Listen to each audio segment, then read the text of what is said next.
Hawaii win earns the Warriors a share of the WAC title after that Boise State loss last night at Nevada. Hi everybody, alongside Jay Taylor, I'm Trey Bender, glad you're with us. The Warriors have put their stamp on college football with their passing game the last decade. This year, no exception. They lead the FBS in passing yardage, and again, they're bull bound. When you talk about passing leaders, 10 out of the past 11 years, they've been in the top 3. The reason they are going to the bowl games is because this attack is so volatile. They spread the ball all around, and that defense has gotten a lot better. That's helped this offense out. Their junior quarterback, Bryant Moniz, could be the best ever at the school, coming off a school record effort. These coaching staff is very excited about Moniz. 560 yards last week, but more importantly, 72% completion. That is unheard of when you throw that many yards. They're excited about this guy because he controls the offense. He understands what has to be done, spreads the ball around evenly. The Aggies know they have a tough test on the other side. 17 seniors playing their final game. They have a freshman that gives them a bright future in Andrew Manley at quarterback, a Hawaiian product. And being a Hawaiian product, he wants to go back home and play well against the former team that he's going against. And you're going to see here as he throws this ball around, the reason Hawaii tried to recruit him. He's very accurate with the ball, and as a young kid, he has a grasp of where he wants to go and what he wants to do to get points for this Aggie offense. Aggie seniors looking for a supreme effort at home. They'll be a big underdog on home turf as they gear up for this one. Hawaii trying for their 4th road win.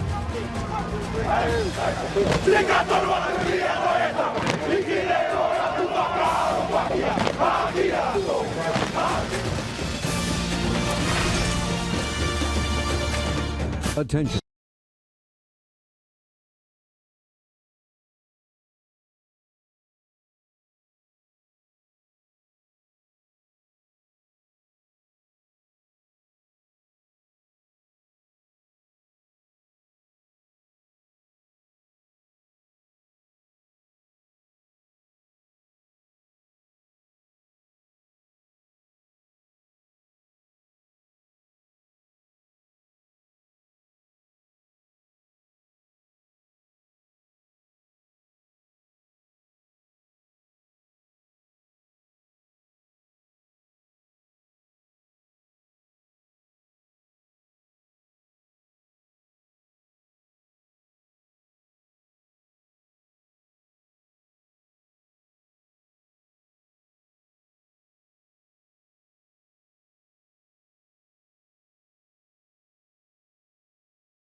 Take the field for the final time as Aggies. One of those, Kyle Nelson, a big play tight end, capping a productive career in Las Cruces.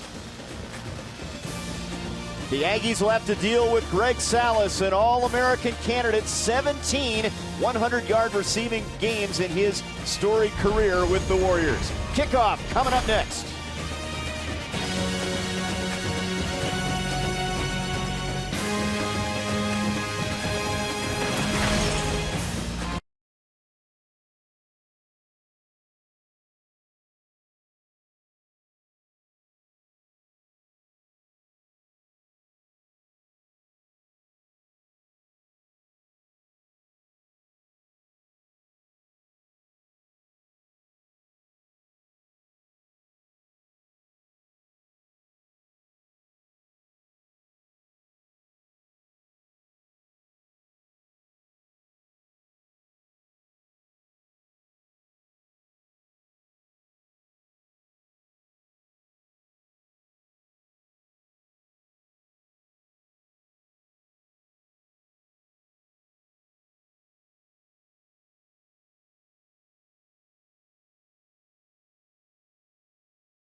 regular season finale. Big underdogs hoping to come up with some magic here against a dangerous Hawaii football team. Coin toss here.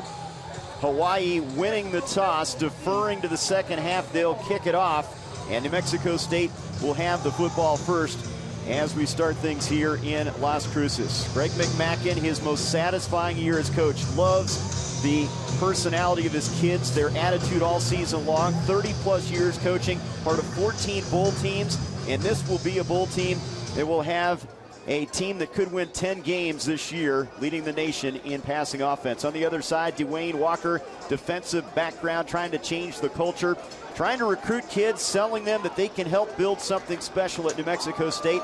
They've had a couple of shining moments this year with wins over New Mexico and San Jose State here on home turf. Aggies and the Warriors, last year a Hawaii victory on the island. As you look at Scott Enos, the senior from Granite Bay, California, has it teed up. The thing about Hawaii, and the coaches talked about it this year, is everybody's on the same page, and they've been that way since spring ball began. Offense, defense, and special teams, and that's what it takes. And Coach McMackin, when we talked to him, he was just excited about the fact that this team is such a cohesive unit, and he's never been around a team the way this team has performed. Look at Tavion Rogers, second in the league in kick return yardage as he awaits the kick from Enos. It'll be a short kick towards the sidelines, fielded by one of the upbacks, and it's McIntyre who doubles as a tight end, and he takes it out to the 34-yard line, and that's where the Aggies will start things. It's a New Mexico State team that's been relying on this guy, number 4, Andrew Manley. Started the last two, confident kid, traditional drop-back passer. He's a big kid at 6'3", and they love his future. Received an offer from Hawaii his junior year, but wanted to play right away. They wanted to redshirt him. Now he has an opportunity as an Aggie. You gotta love the fire in this young kid. The fact that he said, I don't want to go sitting on the bench, I want to start. And that's exactly what he's doing.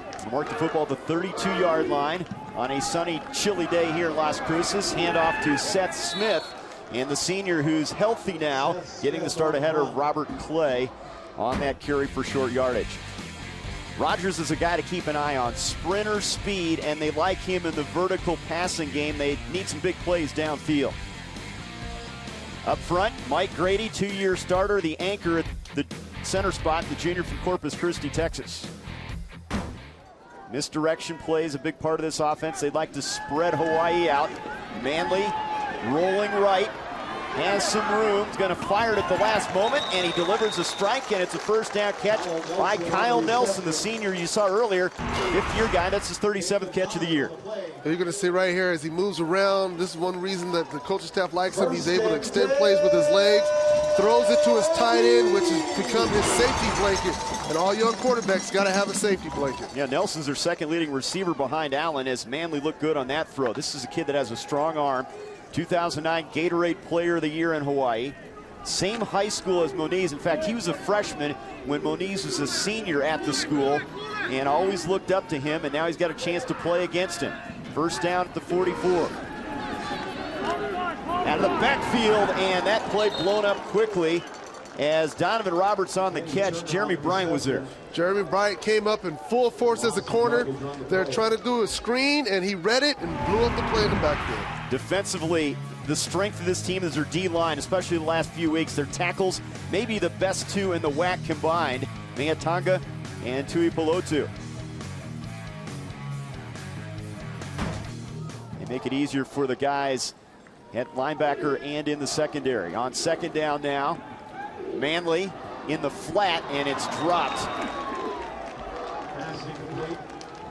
Third down coming up.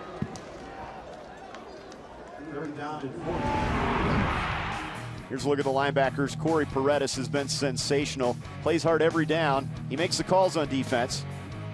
And in the secondary, they are active. How about Monasilva? 7 picks. He's second in the nation. Leads the WAC in that category.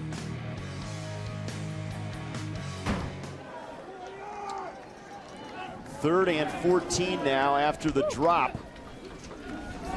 Manley setting up a screen, deflected, intercepted, picked out of the air by Kamala Umu. And the Warriors have an early turnover. The pressure caused it, and Umu, the senior from Kauai, comes up with a pick.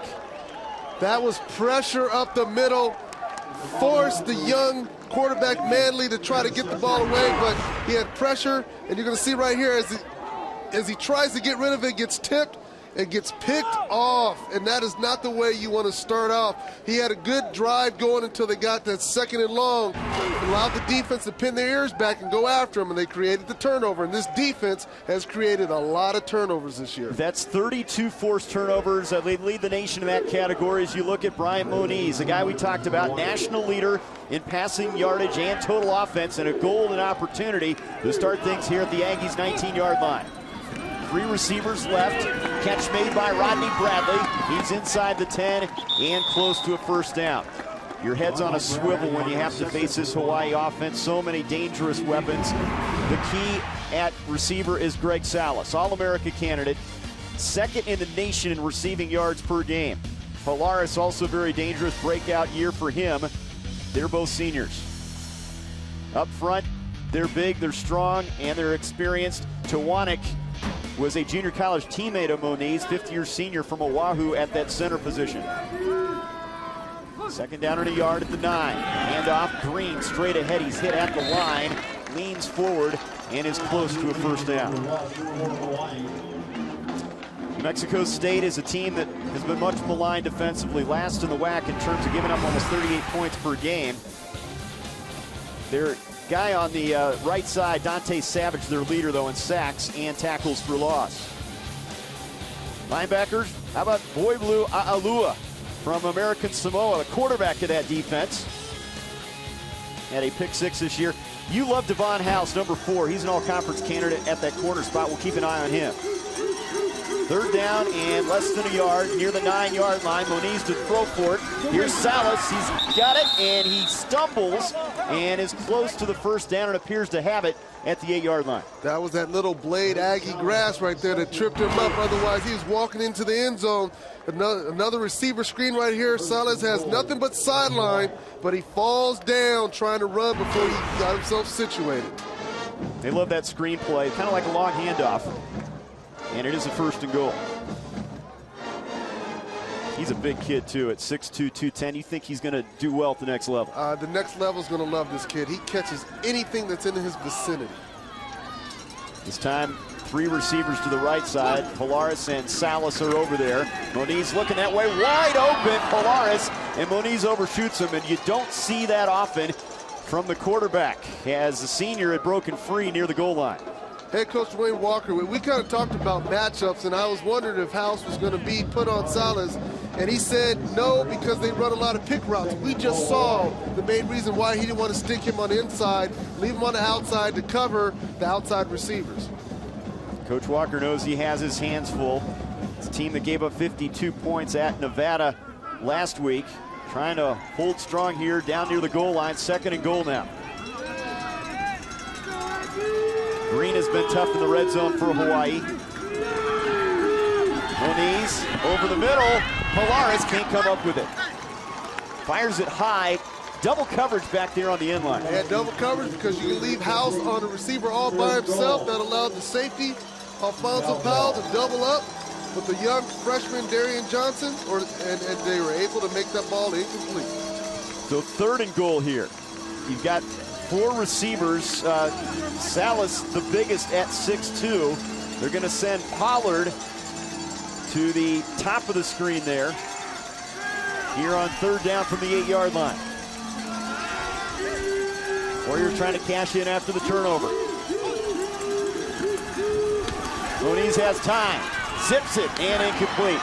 And he wanted Pollard, and that was well defended that time as Alfonso Powell was over there. And Devon House, again, taking away that outside receiver. Moniz with great completions rating from last week. This week is getting a little tough for him, especially if you go to the house side.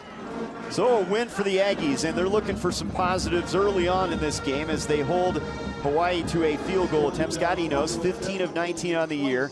Very accurate, short-range place kicker for the Warriors. Out of the hold of Austin, and it's a bad snap, and it's through the holder's hands, and Austin goes back and picks it up, and he's tackled back at the 44. So a break for New Mexico State here in the early moments of this one. Special teams are crucial, especially on the road. The long snapper has to make sure he gets a good handoff, and he does it. He shoots it over the holder's head, and that allows this Aggie special teams, actually goes through the hands, and it allows this Aggie special teams to force a setback, giving the team, the offensive team, a start on the 50-yard line. That is a huge break. And that also break because you get the field position back with the ball bouncing all the way downfield. So from the 44, new life here for the Aggies in the early moments after keeping them off the scoreboard. Manley on the quarterback draw. And he moves the big body forward up to the 47-yard line, close to 3 on that carry for the freshman. You got to understand, this freshman was going to go to University of Hawai'i but didn't want to play, or didn't want to sit, he wanted to play. So the fact that he's getting to play against a bunch of his friends, he has a lot to prove out there right now.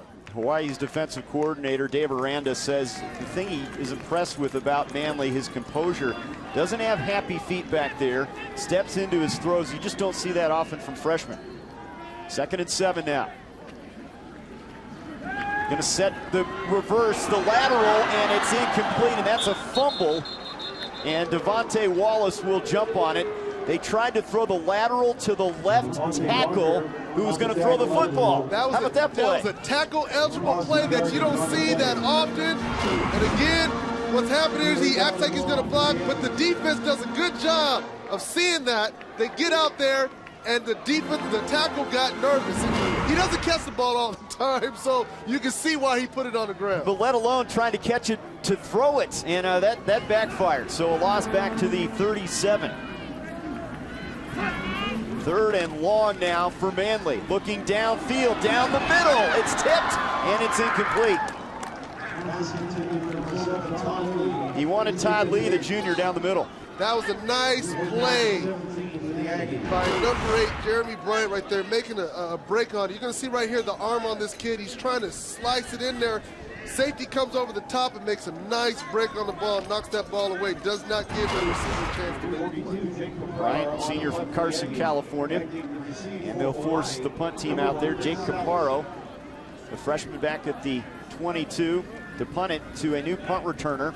Rodney Bradley getting some work at that position for the Warriors. Caparo hangs it up there. And they bring Salas back in as punt returner on this kick, and he takes it at the 28-yard line. They said they would rotate guys. Salas one of those, Bradley as well, and they'll start the next series from the 28-yard line. Defense has been the story here in the early going. Warriors had a chance, could not come up with a field goal. The interception by Umu, one of the highlights. That's one of the lowlights here for Hawaii in the early going. There were 3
Brought to you by the Hawaiian Airlines Diamond Head Classic, December 22nd, 23rd, and 25th in Honolulu. And by the Sheraton Hawaii Bowl, where the CUSA and WAC meet on December 24th. The Hawaii Warriors on the road. They've won 8 of their last 9 games, 3 road wins this year, but a lot at stake. A victory here clinches a share of the WAC title for Hawaii as they start this series after the punt at the 28-yard line.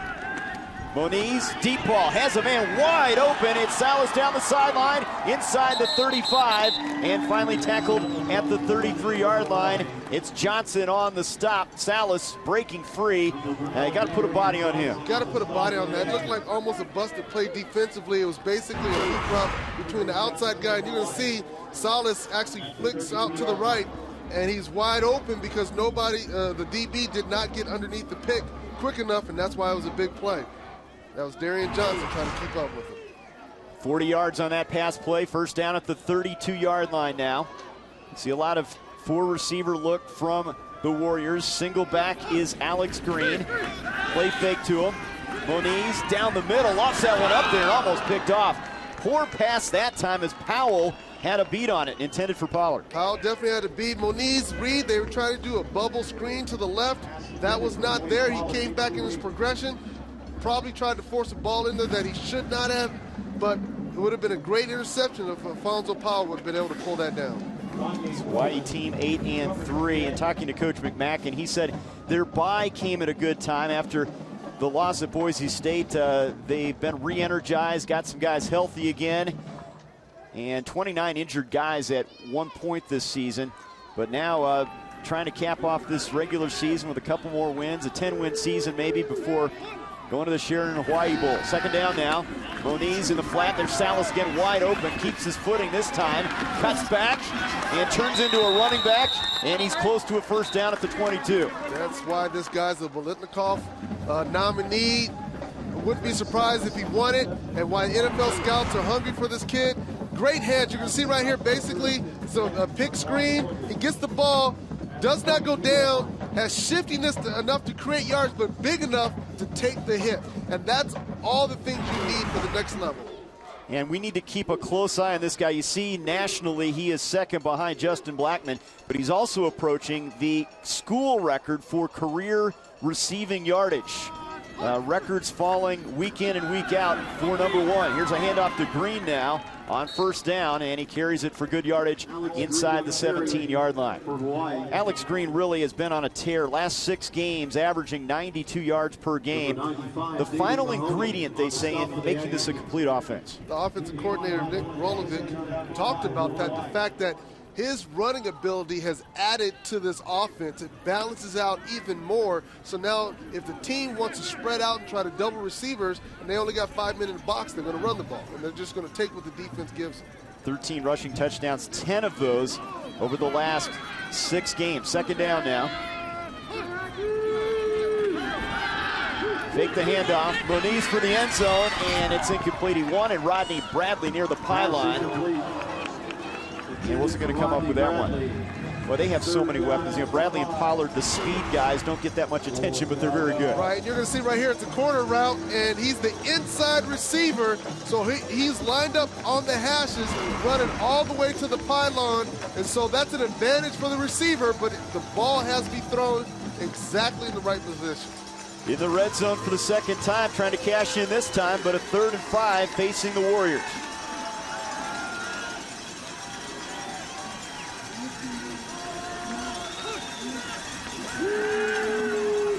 To the sideline, and that's close to a first down, and appears that Polaris has it at the 11. I think sometimes you get caught up in Hawaii's big playability. The short passing game, big part of their offense. Right, and right here is a man-to-man situation. The Hawaii coaches felt that these 2 defensive backs on the outside, Javonte Green and Devon House, are the best 2 pair of defensive backs in the conference. They felt they played them well last year, and they felt the same thing going in this game. That's where the battle's going to be and how these DBs match up one-on-one with the receivers. Facing the top 2 receivers in the conference in Salas and Polaris. First down, straight ahead handoff, and rumbling for the touchdown is Green, And just like that, 6-0 Hawaii. And not much in the middle that time. He had a big running lane. Right there, they spread him out. They caught New Mexico State in the right defense that was going to work. And you can see right here, it's a counter play, and he just takes it right up in that seam right there and allows the offense to create this running back is dynamic because of his size. And so when he allows them to set the blocks, he just uses his speed and strength, gets into the end zone. He knows for the extra point. That's 14 rushing touchdowns for Alex Green, and the kick is good, and it's 7-0. First time down the field, a botched snap as they couldn't get a field goal up there. This time, consistent drive with the run and the pass, the run capping it off. Alex Green, the senior from Portland, Oregon, finds the end zone. 7-0 Warriors.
Back at Aggie Memorial Stadium, Hawaii's powerful offense gets on the board. They averaged over 36 points per game this year. They have a touchdown drive. An Alex Green touchdown run from 11 yards out. Mixing run and pass. Big pass play by Salas to get the drive going. Right now, this defense is going to mix it up between zone and man. They caught them in man, allowed Salas to break free and open and get a big gain. They methodically just moved down the field what they normally do and got points. They weren't flustered by what happened before, the turnover. He knows to kick it away. This time he will kick it to Rogers. You saw his numbers, one of the tops in return in the WAC, and he is upended at the 24-yard line. And that's Hardy Tuliao with a huge special teams play. How about this? Well, Tavon Rogers does the right thing. He runs supposed to be, but you got to see the guy coming from this side right there. You got to see that. You have to have that vision, that peripheral. And I always say as a returner, your head has to be on a swivel. Straight is always nice, but that's not always how it's going to end up. You're going to have to find those seams to the left and to the right. And Hardy Tuliao a little bit shaken up. He's been a stalwart on special teams this year. Had a block kick against Army. Here's a handoff to Clay running right, and good pursuit that time by Paredes. And that Hawaii defense, maybe a yard up to the 24-yard line. Paredes, one of those nonstop motor guys, two-time WAC Defensive Player of the Week, their leading tackler. He gets all over the field, and Coach McMahon talked high praise about his leadership on this defense between him and Silva and what they've been able to accomplish and produce. And when you look at this defense, Coach Walker was nervous about this front seven because he said they're aggressive and they're big, and they create plays. They make plays in the backfield, and they cause turnovers. Yeah, he said on the Hawaii defensive line, 4 grown men was his first comment about him. Here's 2nd down and 9 now, and the quarterback draw, and that didn't fool anybody. Shut down, as that was Vaughn Meatunga, the junior from Kauai, that met the quarterback in the backfield. You'll see right here, Mike Grady misses his block at the center spot, lets him through, and you cannot allow that on those kind of design plays. As an offensive lineman, you have to stay on your block and give your quarterback a chance, and that's exactly what did not happen on that play. We're probably going to be hearing a lot from this guy, Meatunga, and his running mate, Tui Pelotu, the junior tackle. They occupy a lot of space, and they're a big reason why this defense has been so good this year. 3rd down and long now. Pressure coming. Manley over the middle, just throws one up, and it's incomplete. And that was a blitz by Aaron Brown, the stub linebacker, was in there causing problems on that play. This is a blitz that the kid young Ed Bailey did not see. As you're going to see right here, they're coming right up the pipe right there, getting pressure. The offensive line has to make the check. They have to make the call. They have to pick who the hot read is. They didn't do that. That allowed him to come in free. Manley's lucky that didn't get picked off. You know, they have not blitzed a lot this year, but they did blitz a lot last week. 25 times, Coach told us, against San Jose State in that big win. Caparo to punt it away. As you look at Salas, back again as punt returner for the Warriors. High kick. Salas calling for the fair catch, and he'll make it at the 39-yard line. So that Hawaii offense will go to work again. Well, you look at Salas and you look at what's going on with this team. I mean, this is a kid that at the next level, I talked about it a couple times, great hands, great body, great speed.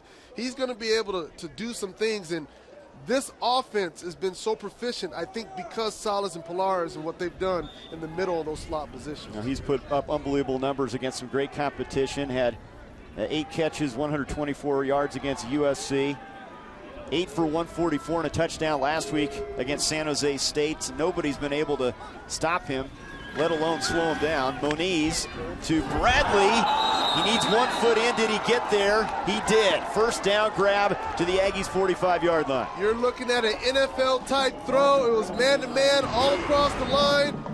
And Moniz takes that ball, zips it on the back shoulder. Oh, Bradley man. does a great job of going up and getting that ball one-handed on the back shoulder, and that is what you call a phenomenal catch on this blistering cold day. How about that? A one-handed grab off a bullet throw by Bradley, who is a senior from Dallas, who's had a nice bounce-back year after breaking his leg last year at Idaho. From the 45 now. Moniz over the middle, and it's caught. No, it's incomplete. Pollard was the intended receiver. House broke that up near the first down stick. And you see why they're nervous about House and his matchup out there. Devon House has all the skills. He will be at the next level. I'd love to see the matchup with him and Salas today, but I don't think it's going to happen. But the way that he broke up on that ball, Pollard thought he had to catch it because House didn't give up. The ball was incomplete. House, a bump and run guy, all-conference guy, 4-year starter, defensive captain, but needs some help from his running mates back there in the secondary. 2nd and 10 now.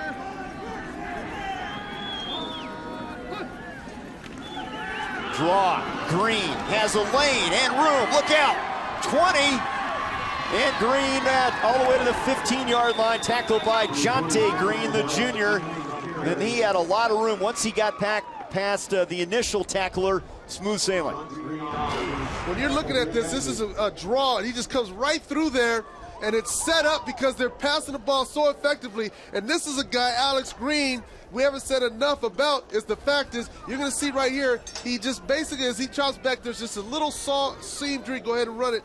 And you're going to see right there, it sets it up because of the play action. Linebacker came in but couldn't make the tackle. This guy has an opportunity at the next level because of his size and speed. Rips off 30 on that run. First down at the 15 now. Moniz, that's deflected and incomplete. He wanted Polaris. Good coverage, good pressure that time. Kavika Shook, the senior from Hawaii, was in his dome as he delivered it. Well, this defense has to put pressure on Moniz, just like Hawaii doesn't want to let the young quarterback, Manley, get comfortable back there. Same thing has to be for Moniz. You have to blitz him a little bit. You have to put some pressure. Although he's going to get that ball out quickly, you want him to think about it. Shook was recruited by Washington State, and Hawaii. Chose New Mexico State. Effective on that last play. 2nd and 10 now. Third drive for Hawaii, looking for their second score. There's that screen. It's Pollard, and turns into a running back and picks up 5 yards inside the 10-yard line. That is a bread and butter play for this offense, and Pollard putting the shoulder down and making something good out of it. You're going to see right here when you look to the right, it's a bubble screen. You try to do man-on-man, but this defense is doing a good job right now to getting off blocks, understanding what the offense is trying to do to them, and not giving up the big play. They may get a couple yards, but they're trying not to give up the big play. Pollard, one of those reliable guys, precise routes on the outside, a tough guy as well. Coleman and Johnson combining on that last tackle. 3rd and 5 now.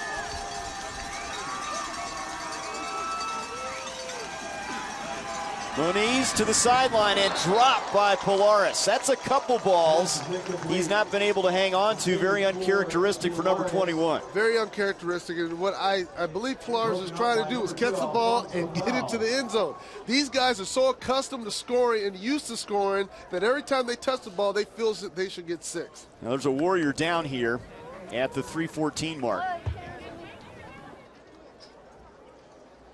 It's like one of their offensive linemen. McKinley Boston, please report to the south end zone. Also representatives from This is a offensive line that has carried on the great tradition of this Hawaii football program. You think of the great players that have come through, the Cole Brennan years, and now through Moniz. Hawaii basketball fans, what better way to spend the holidays than in Honolulu? Don't miss out on the action as the Warriors compete with Baylor, Butler, Mississippi State, and more for the Hawaiian Airlines Diamond Head Classic, December 22nd, 23rd, and 25th. For tickets and travel, visit www.hawaiianairlinesdiamondheadclassic.com. Butler last year's runner-up, losing to Duke. And the injured lineman Bryson Ginlack, the senior, from Kailua, Oahu, part-time starter a couple years ago. He's been their full-time starter at left guard this year. Defensively, you got Coach Walker has to be excited a little bit. The fact that his guys have bowed up a little bit, it has allowed Hawaii to move, but yet they've only given up the 1 touchdown. Now holding them to a field goal. Austin to hold, had a tough time on the last attempt. Here's a 27-yarder from Enos, and he knocks it through there. And the Warriors have scored on 2 of their first 3 possessions. 27-yard field goal for the senior Scott Enos, and the Warriors add to their lead. 3:10 to go, opening quarter. Hawaii can grab a share of the WAC title, trying to get a win on the road here in southern New Mexico.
Here in Las Cruces, New Mexico, their team in front 10-0 late first quarter. The Hawaii football team, by the way, traveling 35,000 miles, non-charter miles.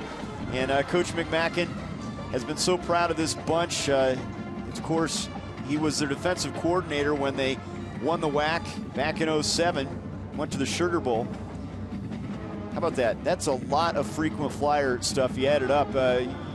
You can take some free trips around the globe, huh? Oh, clearly. I'm wondering if each kid is signed up. I know I would have been.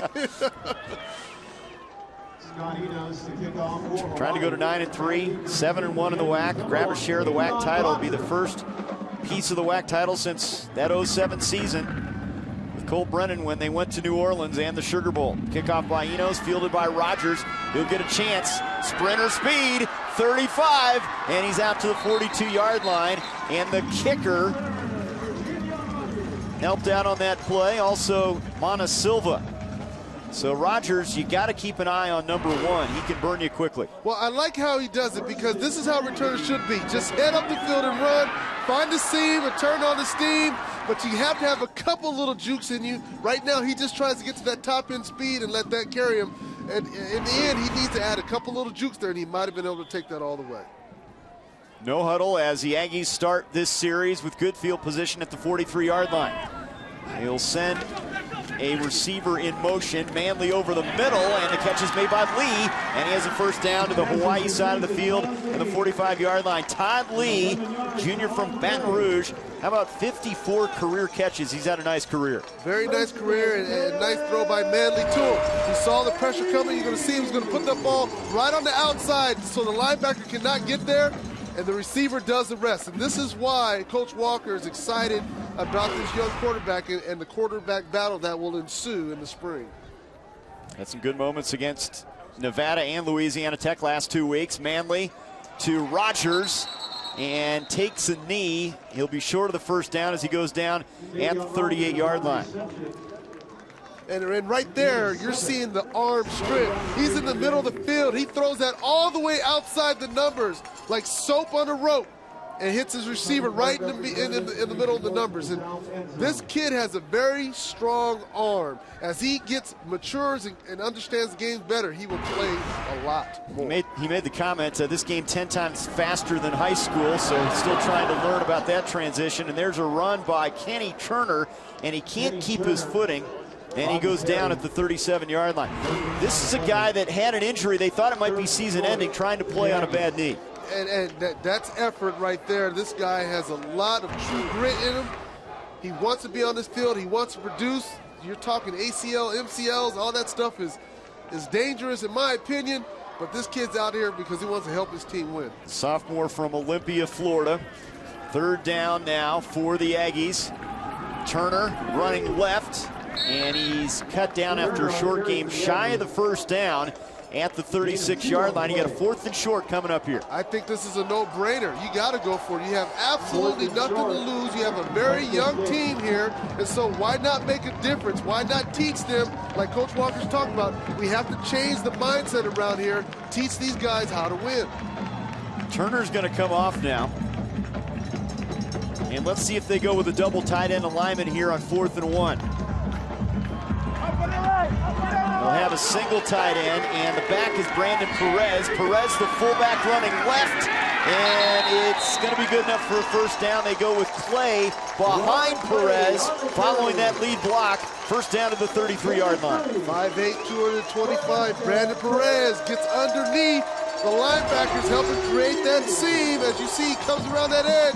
And there's a nice enough hole there for him to squeeze through and get the 2-3 yards he needed for the first down. So the Aggies drive continues now at the 33.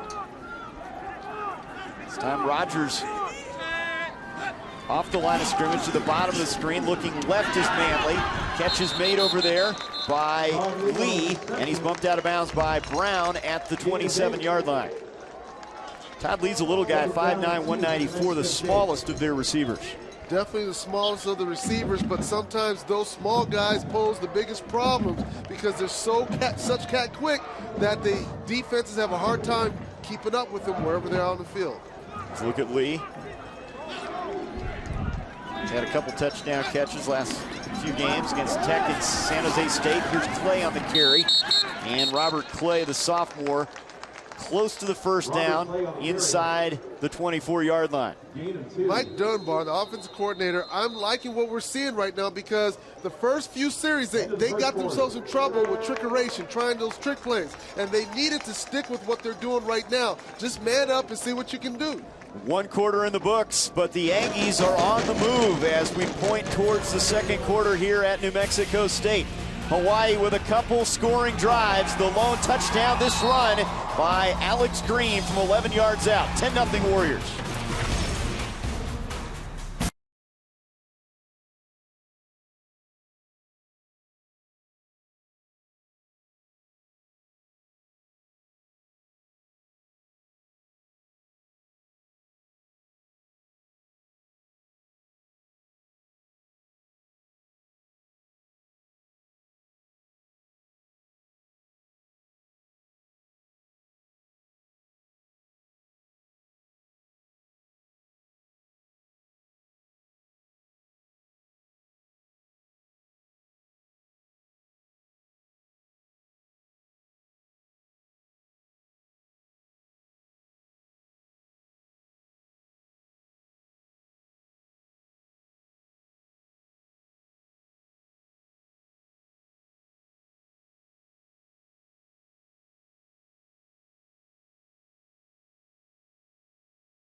Beautiful day in the desert just north of El Paso here in southern New Mexico. Sunny skies and an important WAC game for Hawai'i and New Mexico State as we start the second quarter. The Warriors trying to clinch a share of the WAC title. Aggies on senior day trying to finish with a big upset, and the Pistons are starting to fire now on offense. They're moving the football here as we start the second quarter. It'll be Manley, the quarterback, on 3rd and short. Good enough for the first down to the 21-yard line. Take a look at their offensive drives. And I like this. And I'm going to point out two things right here. These first two right here, that's where they went with crazy trickeration plays, the tackle play, and they got themselves in trouble. Now that they did away with that and they're just basically manning up, pass and run, they're moving the ball efficiently down the field. We asked Coach Walker, would you like to throw around? He goes, look, just get first downs. We'd like to keep our defense off the field. I don't care how we get them, we got to get them. They hand it off to Seth Smith, and the senior runs it inside the 17, close to the 16-yard line, 5 yards on that carry.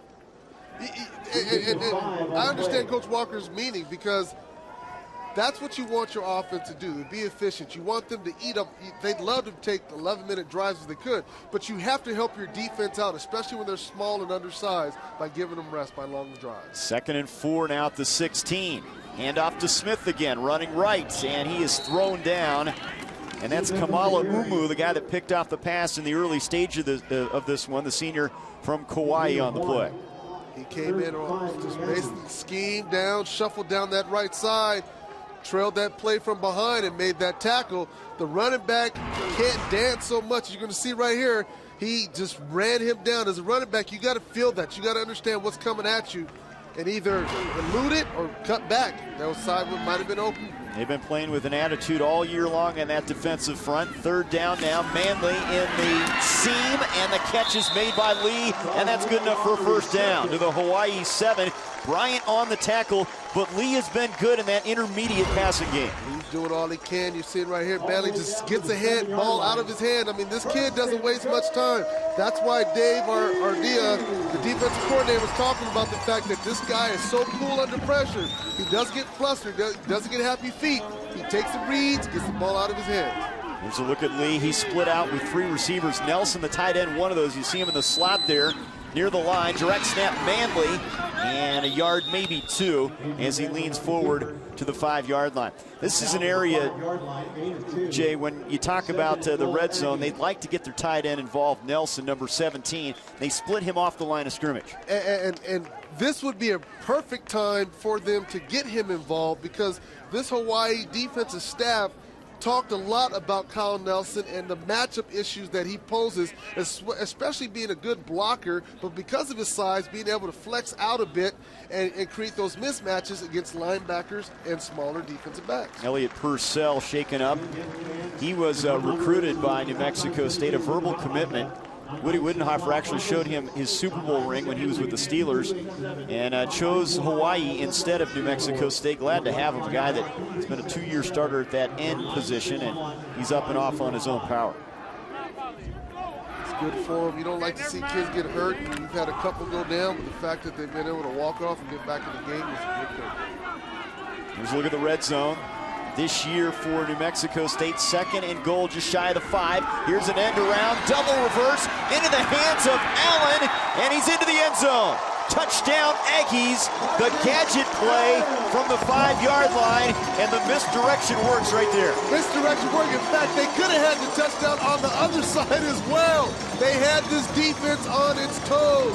The defense didn't know what was going to happen, and when you look at that reverse, it is huge, because as you're going to see right here, they wanted to pull everything this way so that they could come back around, go ahead and run it. And what you're going to see right here is they could have scored on the outside, but still came back the other way and got the touchdown. The reverse from Turner to Allen, and he takes it in.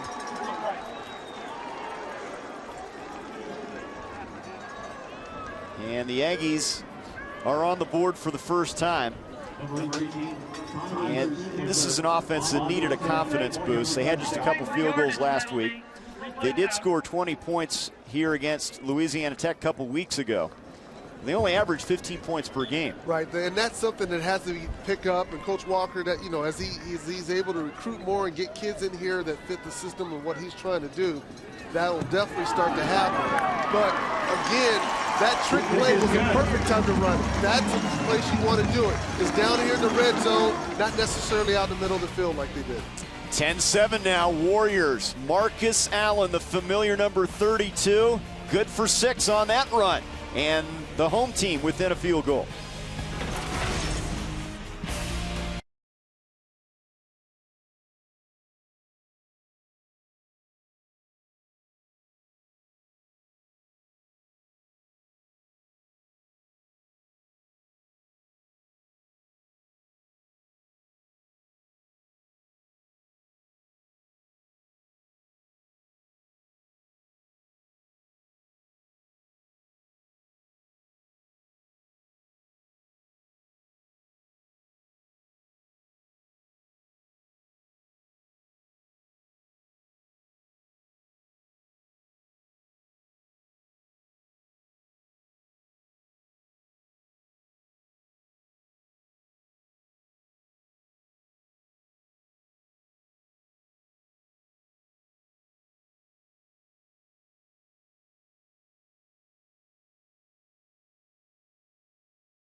On the board for the first time as we start the second quarter here, 10-7 Hawaii. A lot at stake for the Warriors after that Boise State loss last night at Nevada. The Warriors can clinch a share of the WAC championship with a win here. And the defense getting some verbal, what would you call that? I would call that a verbal tongue lashing. We've all had it. That basically, in normal terms, means get your butts out there, tackle, keep them in front of you, and don't mess up. Just what the doctor ordered for the Aggies. You see that 13-play drive. Here's the kickoff. Blunt on the return, hit at the 19, and driven back to the 16-yard line. A drive like that can inspire this defense. Haven't had a lot of help from the offense this year, and they get some help on that drive. They haven't. That's one of the things that they've talked about, the fact that the offense, you know, it's a work in progress. Coach Walker is trying to do a lot of things here. Receiving team number 5.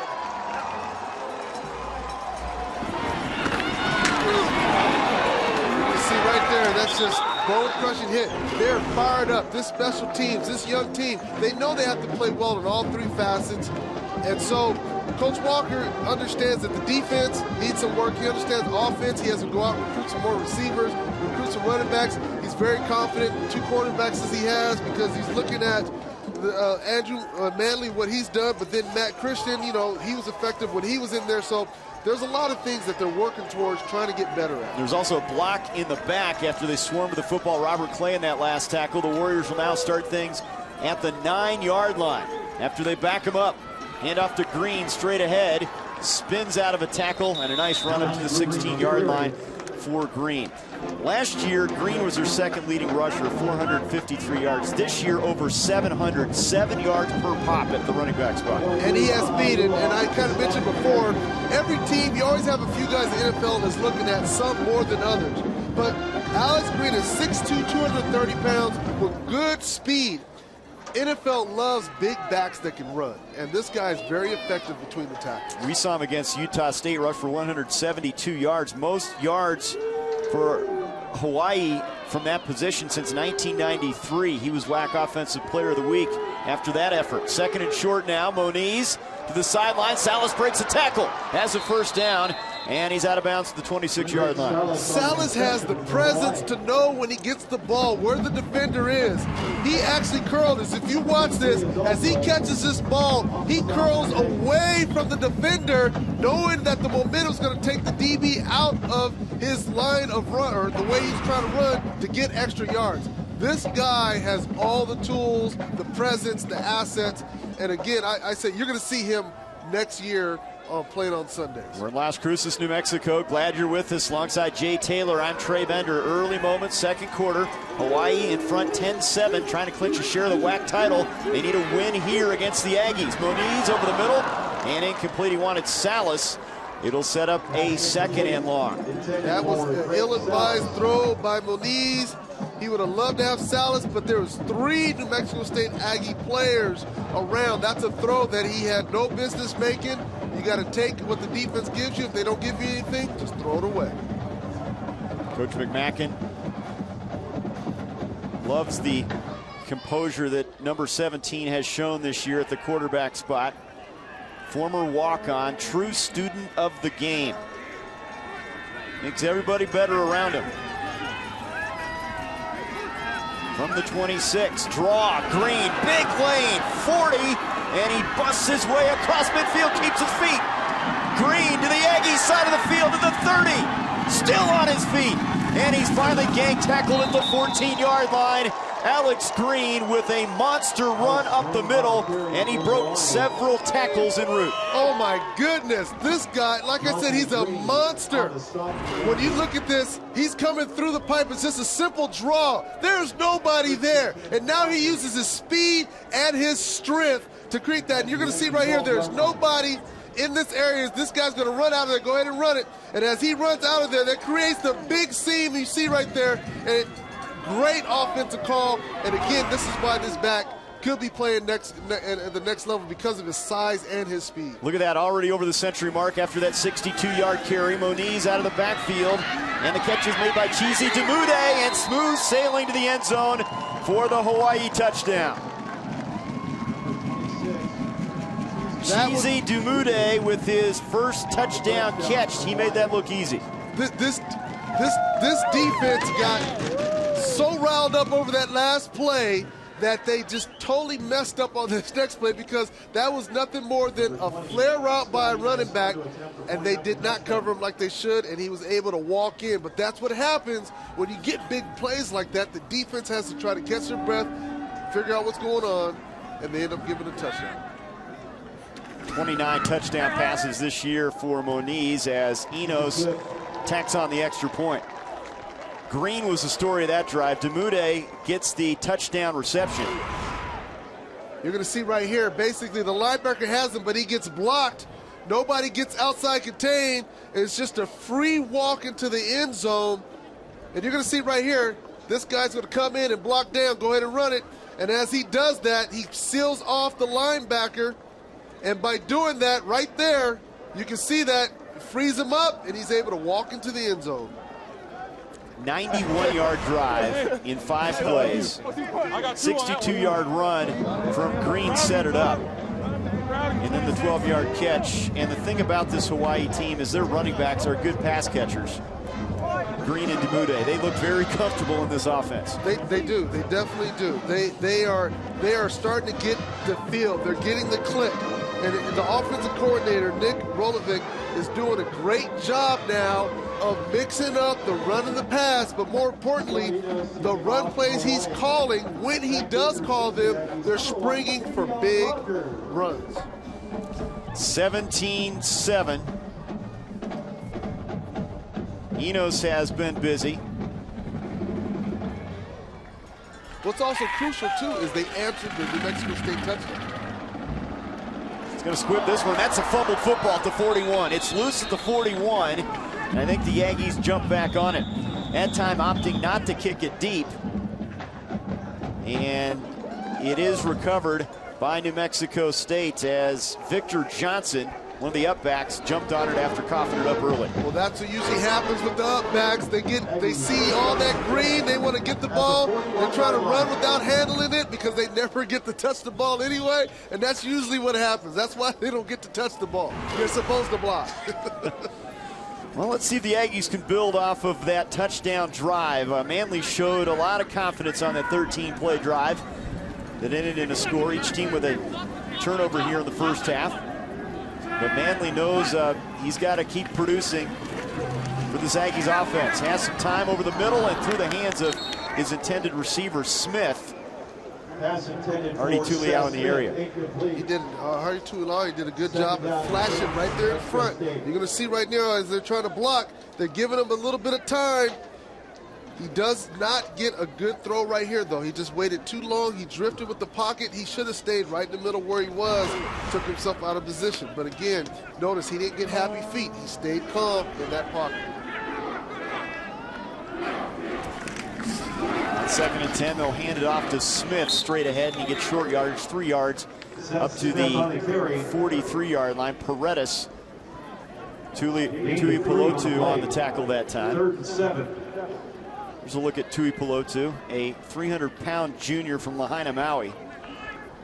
His cousin Luke Walton, the Laker, his dad played rugby on the Tongan and New Zealand club teams. His mom, a former canoe racer. How about that for some things to kind of hang your hat on? That means he had no opportunity to sit in the house. He was going to do something. He was going to be active regardless. Rolling right is Manley. Throws, and it's caught. Called in by Lee. A first down grab to the Warriors' 40-yard line.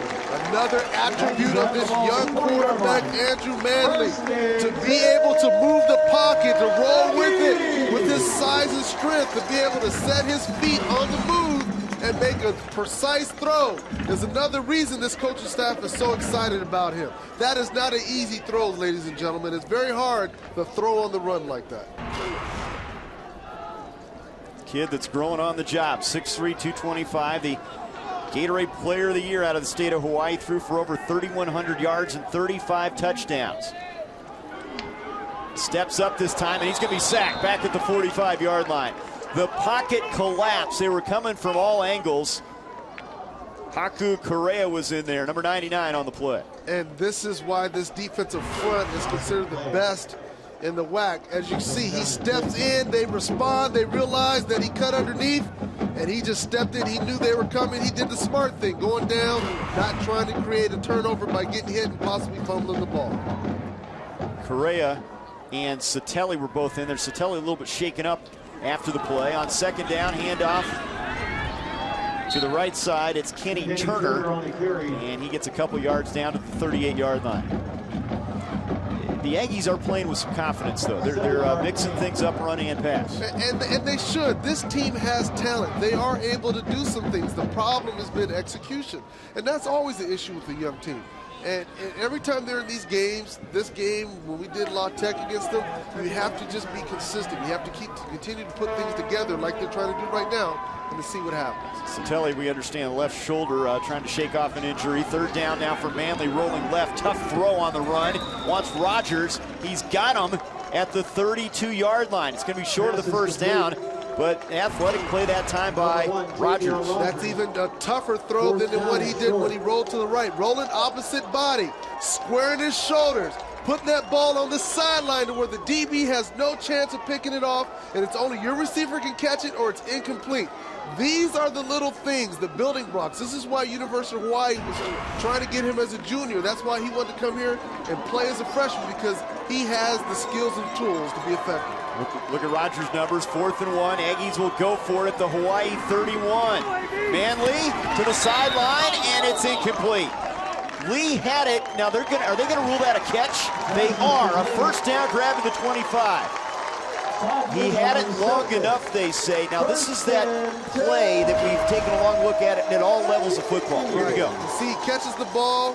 He's on the ground, then he gets hit, and then that's when the ball comes out. The fact that in college football, that's down. He's already down because his knee was down, unlike the NFL, where he would have the opportunity to get up and make a play. But the fact that he was already down is why that was considered a catch. Looks like a good call.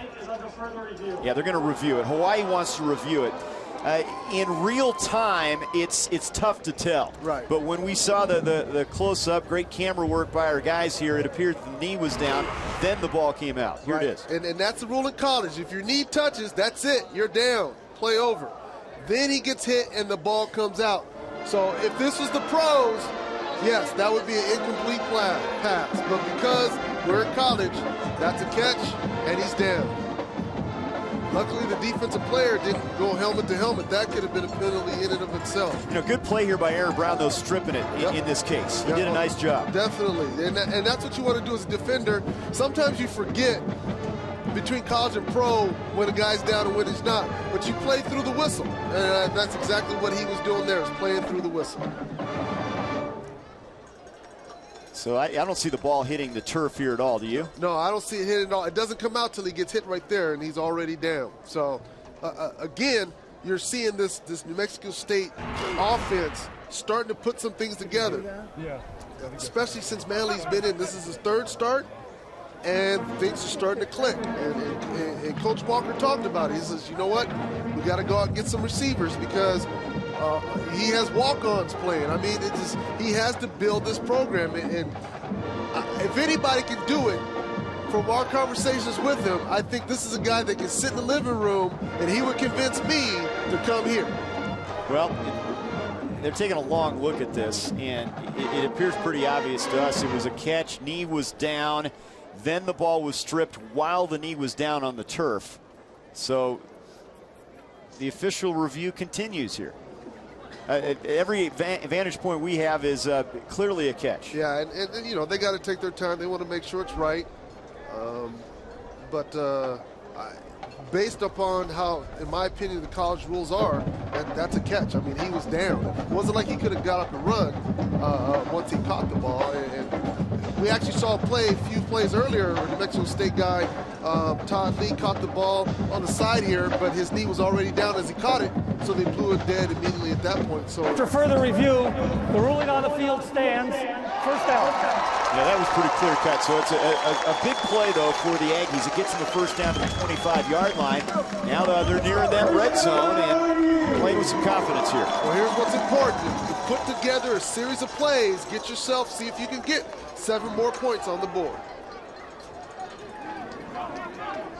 Trips to the right side. Turner's in the backfield this time for the Aggies. Over the middle, the tight end Nelson with the grab down to the 18-yard line. He had a nice career at New Mexico State. They think he could project to the next level as a long snapper. Very good in that category, but a good college tight end. Good college tight end, has hands, and this is a guy that if he did project to the next level and is able to do that as a long snapper, he can be a dual threat, also play some tight end for that team. His dad, Mark, the assistant coach at East Carolina, former CFL player. Here's Manley on the quarterback keeper, and he's busted up after maybe getting a yard down to the 16-yard line. Paredes was there on the play, and he lost his helmet in the process. You cannot say enough about this Hawaii front four. These guys are relentless and fierce, and Coach Walker, that was one of his main concerns, was this front four. Those 2D tackles and those 2D ends, they just put a lot of pressure on opposing offensive lines. 3rd and short again. Ball at the 16-yard line. Hand off to Smith, trying to run wide. Hawaii there, and they string that play out, and they drop him for a loss back to the 19-yard line. Great job by Aaron Brown as he had him cornered over on the sideline. And you're going to see Fali Mala'au right there able to string that out because he put so much pressure getting into the backfield. That tackle did not seal him off. That forced him having to go sideways, allowing Aaron Brown to come in there and force that run for a loss. So the Aggies will settle for 3 here. Tyler Stampler, as long as 48 on the year. This will be a 37-yard attempt, 15 for 18 on field goals. Plenty of leg, and the kick is good. Quality drive from New Mexico State. They haven't had many of them this season, and they get 3, scoring on back-to-back drives. 5:12 to go here in the second quarter. The Aggies hanging tough here on Senior Day, trailing by 7.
But he has seen strides from his football program, hanging tough here at home, trailing Hawaii by just 7 points. Look at the last 4 games offensively, and a lot of that can be attributed to the play of their freshman quarterback, Andrew Manley. But this is a team that put over 300 yards on the board against Nevada and Louisiana Tech, and they're doing a nice job today. Well, and it's nothing against Matt Christian, who was the quarterback in there before, but Manley definitely has a stronger arm, and he's a little bit more mobile, so he's allowing this offense to extend plays. 96 yards of total offense after a field goal drive. Kickoff by Stampler. It's Blunt out of the end zone across the 25, and Blunt tackled at the 31-yard line. And here come a couple late penalty flags. After the play,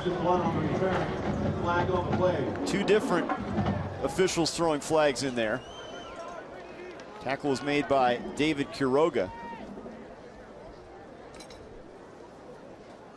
After the play, unnecessary roughness, kicking team, number 27, 15 yards from the end of the run, first down.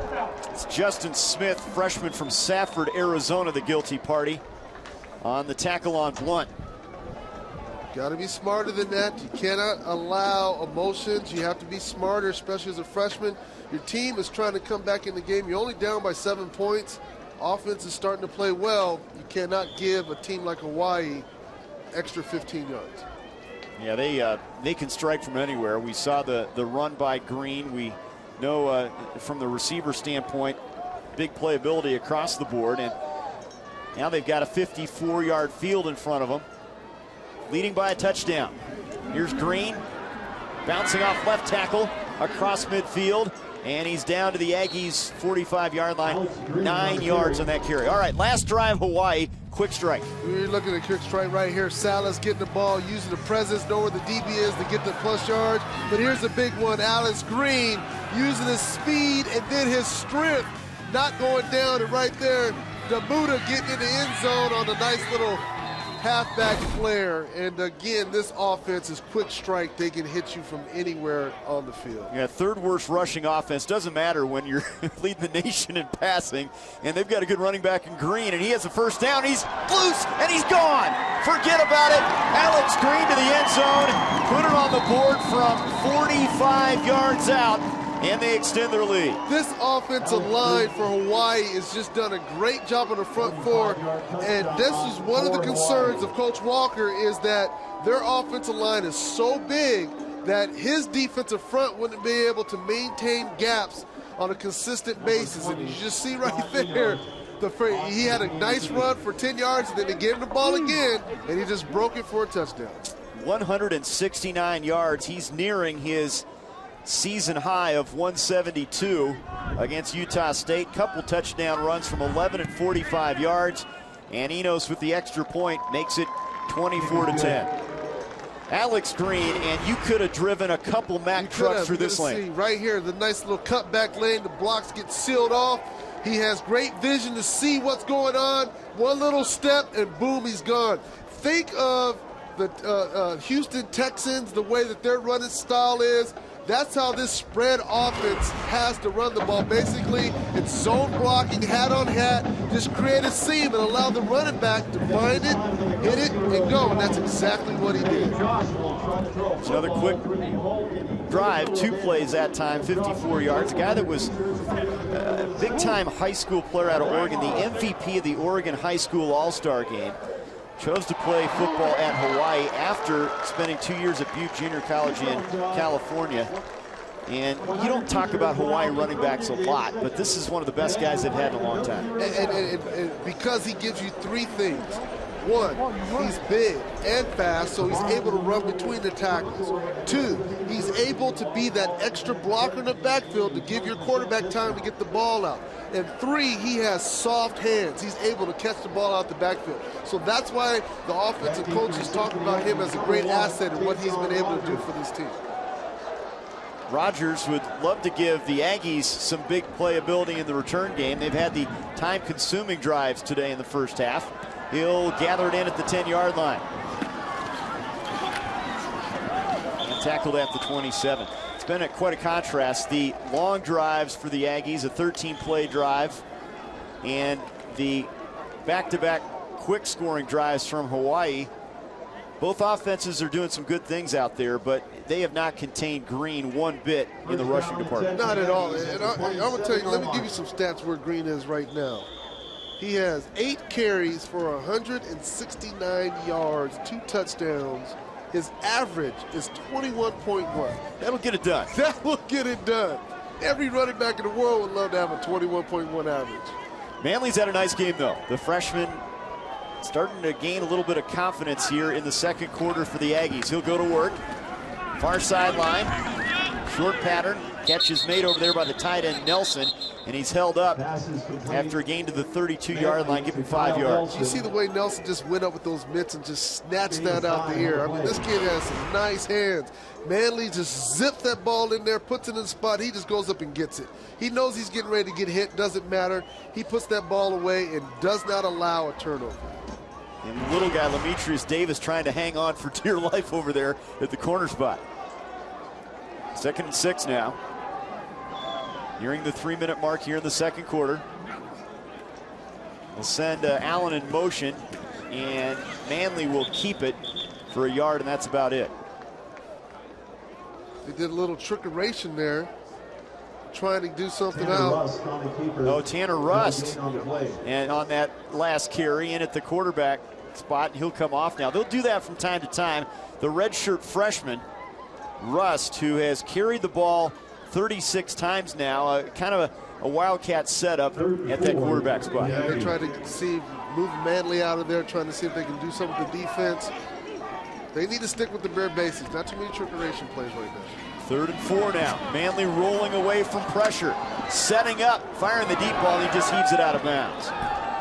Did a good job getting away from pressure, but there was nothing available. Nothing available, and that is what you call maturity. That's why this young kid has a great future ahead. Nothing in front of him. The blitz comes. He'll lose the blitz. Gets outside the pocket. Nobody was open. Didn't try to force it in there. Just threw it away. There's NFL quarterbacks that aren't that smart. They don't do that. There are many. There are many. Like Brett Favre, trying to squeeze it in there all the time. So with 2:43 to go, Capara will punt it away to Salas. He's standing at the Hawaii 30. Plenty of time for the Warriors to get another score on the board here before halftime. Wobbly kick. Salas calls for the fair catch, looking into the sun, makes it at the 28-yard line. 2:36 to go, 3 timeouts to work with for Hawaii. It has been the running game that's been the story. Green, 169 yards, couple touchdown runs. His team in front by 2 scores.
Coach McMackin proud of his defense. His passing game, of course, tops in FBS in terms of total yardage. But how about the running game?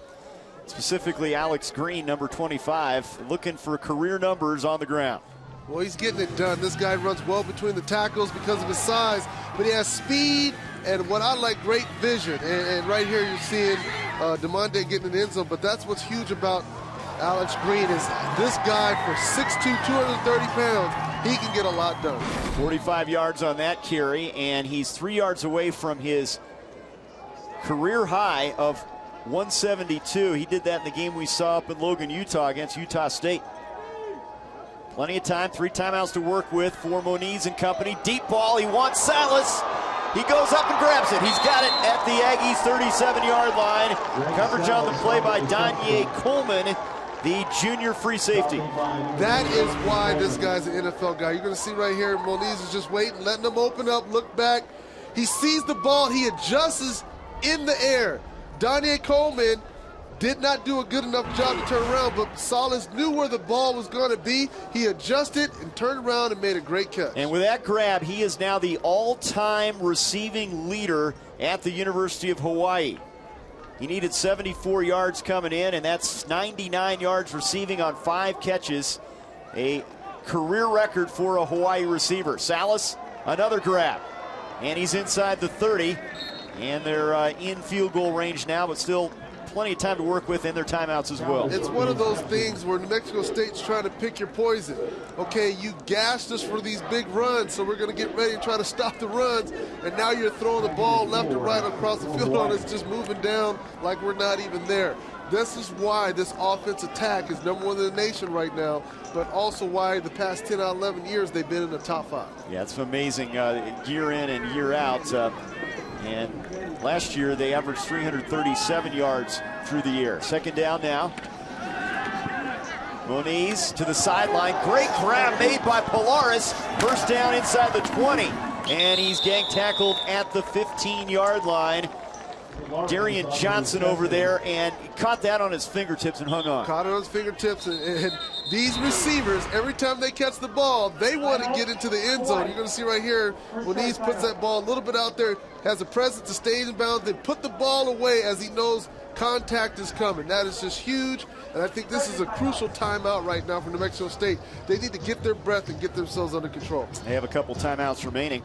WAC football fans, catch all the action of the 9th annual Sheridan Hawaii Bowl at Aloha Stadium.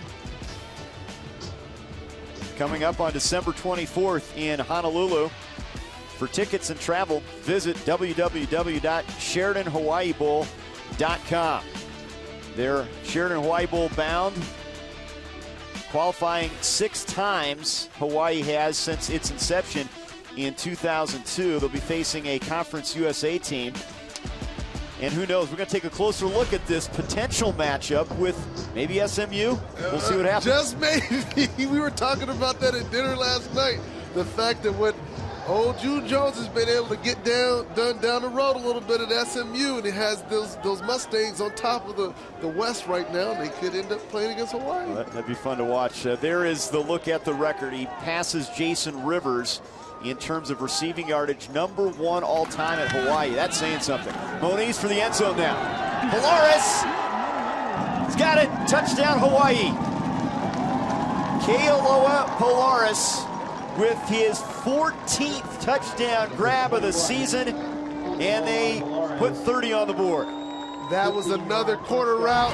This team, you're going to see right here, he's going to come up and do right to the corner route because he understood that he had the corner on the inside, and he just ran away from him, and that was just another nice play. You're going to see again right here, he's going to come up and go right to that corner route. Go ahead and run it.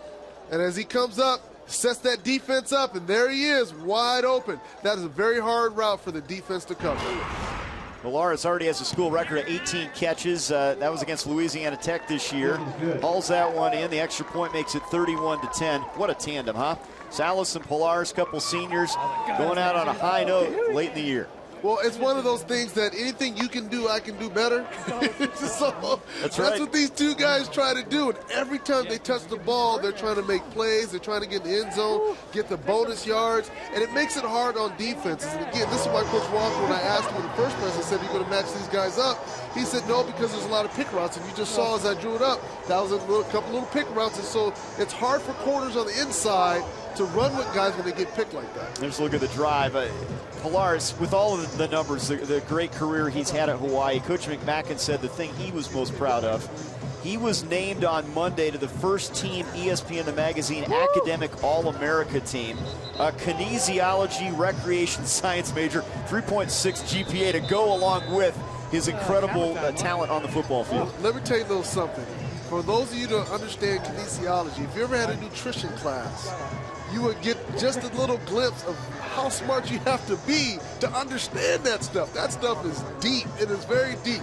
And so, yeah, and to be on an All-American in that regard, that is huge. That is huge. Hard-working guy. He's put on 30 pounds in his 4 years just hitting the weights. And makes an acrobatic catch. And just like that, they're up by 3 touchdowns. You just see how dangerous this team is. They only need a few minutes to blow games open. Enos with the short kick, fielded by one of the upbacks across the 35-yard line. Brandon Perez on the carry, and the Aggies have a little bit of time to work with, and they have 3 timeouts.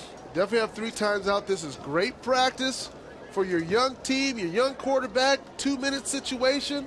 Allow them to spread out, go with the no huddle, take control of this offense, move down and see if you can get 7, but definitely try to get 3. Manley has been handed the keys. You know, Matt Christian was their starting quarterback. He's a junior from San Diego, but they have gotten better with Manley at the helm. You got to think he's going to be much better in his sophomore year. He goes downfield and it's almost picked off. He wanted Allen on that play. Moniz Silva almost had his 8th pick of the year. Almost. If he would have went up there with 2 hands instead of 1, he might have gotten that one. That was a throw again where Moniz, Manley's trying to put that on the corner, but he leaves it on the inside just a little too much, and the receiver, Marcus Allen, couldn't adjust to get that ball. There's Silva, most interceptions in school history. He has 13 in his career at that free safety spot. Here's a draw, and Kenny Turner runs it out of bounds, close to the first down, up near the 49. That was a nice called play by offensive coordinator Mike Dunbar. Hawaii had a blitz coming. They had guys coming in the A-gaps and someone coming from the outside. That draw went right underneath that. Nice call on this offensive staff. That's good enough for a first down right at the midfield stripe here with 52 seconds to go. Allen and Lee will be split to one side. Again, 2 receivers to the bottom of the screen as well. He'll hand it off again to Turner, and he gets a yard, and that's about it to the 49. And the Clyde will have to use a timeout here. That's a play that I don't understand why run that one. You have to take the opportunity and throw the ball. You just got the first down. You want to throw on first down. They're not calling a timeout here, Jay. They've got 3 timeouts, and the clock is running here. Down to 30 seconds. What's the thinking here? I don't understand the thinking here, unless they just want to make sure Hawaii doesn't get the ball again. Well, you've got a chance to get at least into field goal range here. And that's my point. This was good practice. You want to move the ball down the field, try to get 7, at least 3 out of it. You're not going to use those timeouts. They're going to be no good in the locker room as we near 10 seconds to go. Hand off to Turner, and this flag is thrown in the backfield, and Turner is upended, and the ball comes free at the 45.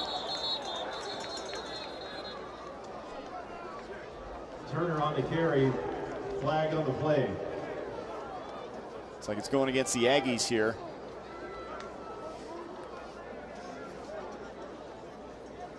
I don't understand the last minute of play there, what they're thinking of from an offensive standpoint. And from the look at it, the players don't understand either, because they're looking over towards the sideline, putting their hands up like, what are we doing here?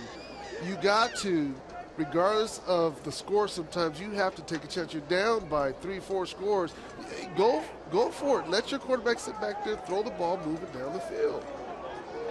Holding. Offense number 74. 10 yards from the previous spot.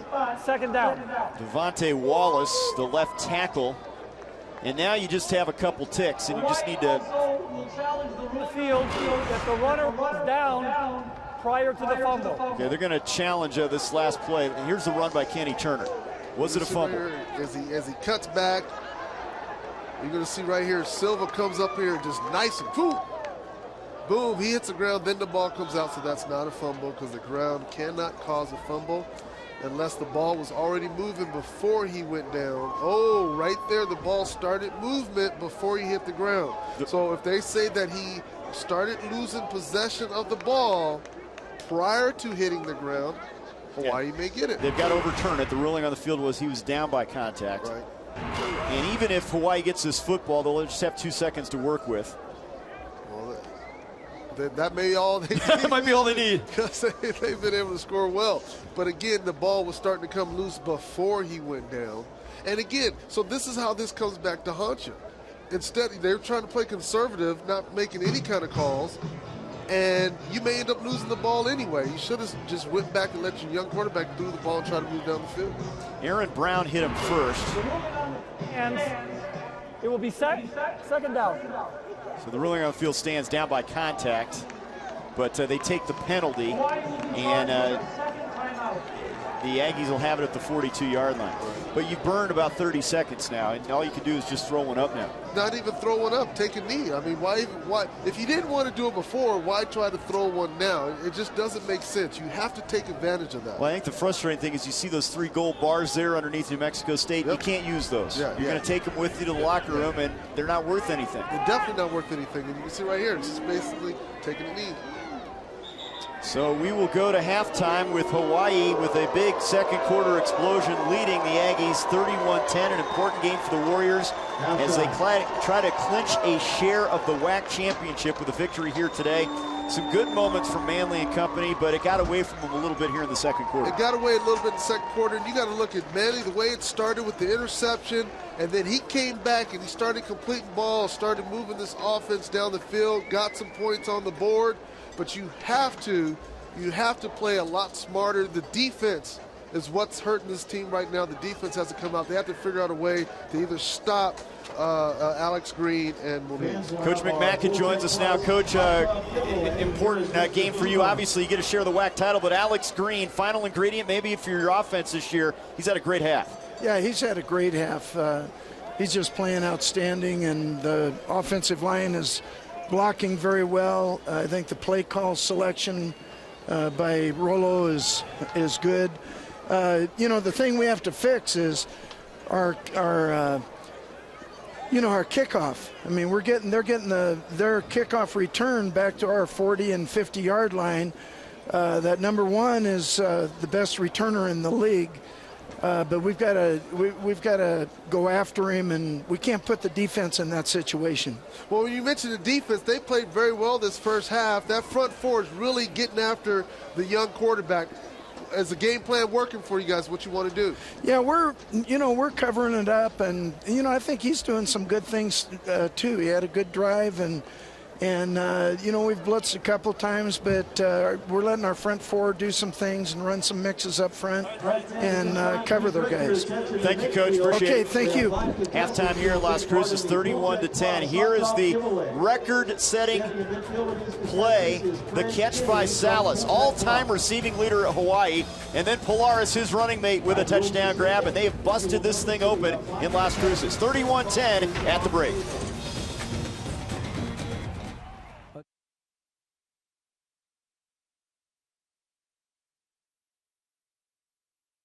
Thanks to the Venture Card from Capital One, we get double miles on every purchase. So we earned an LA getaway twice as fast. We get double miles every time we use our card, no matter what we're buying.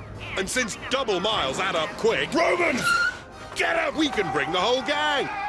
It's hard to beat double miles. Whoa, he's on the list. But we're with him. Introducing the Venture Card from Capital One with double miles on every purchase every day. Go to CapitalOne.com. What's in your wallet? Welcome to the Capital One Halftime Report. Welcome into the ESPN3.com Halftime Report presented by Capital One. I'm Cassidy Hubbard. Coming up, we'll break down tonight's matchup between the Sooners and the Cowboys. But first, let's send it over to Wendy Nix, Todd McShay, and Robert Smith for an update of what has happened so far today. Guys, take it away.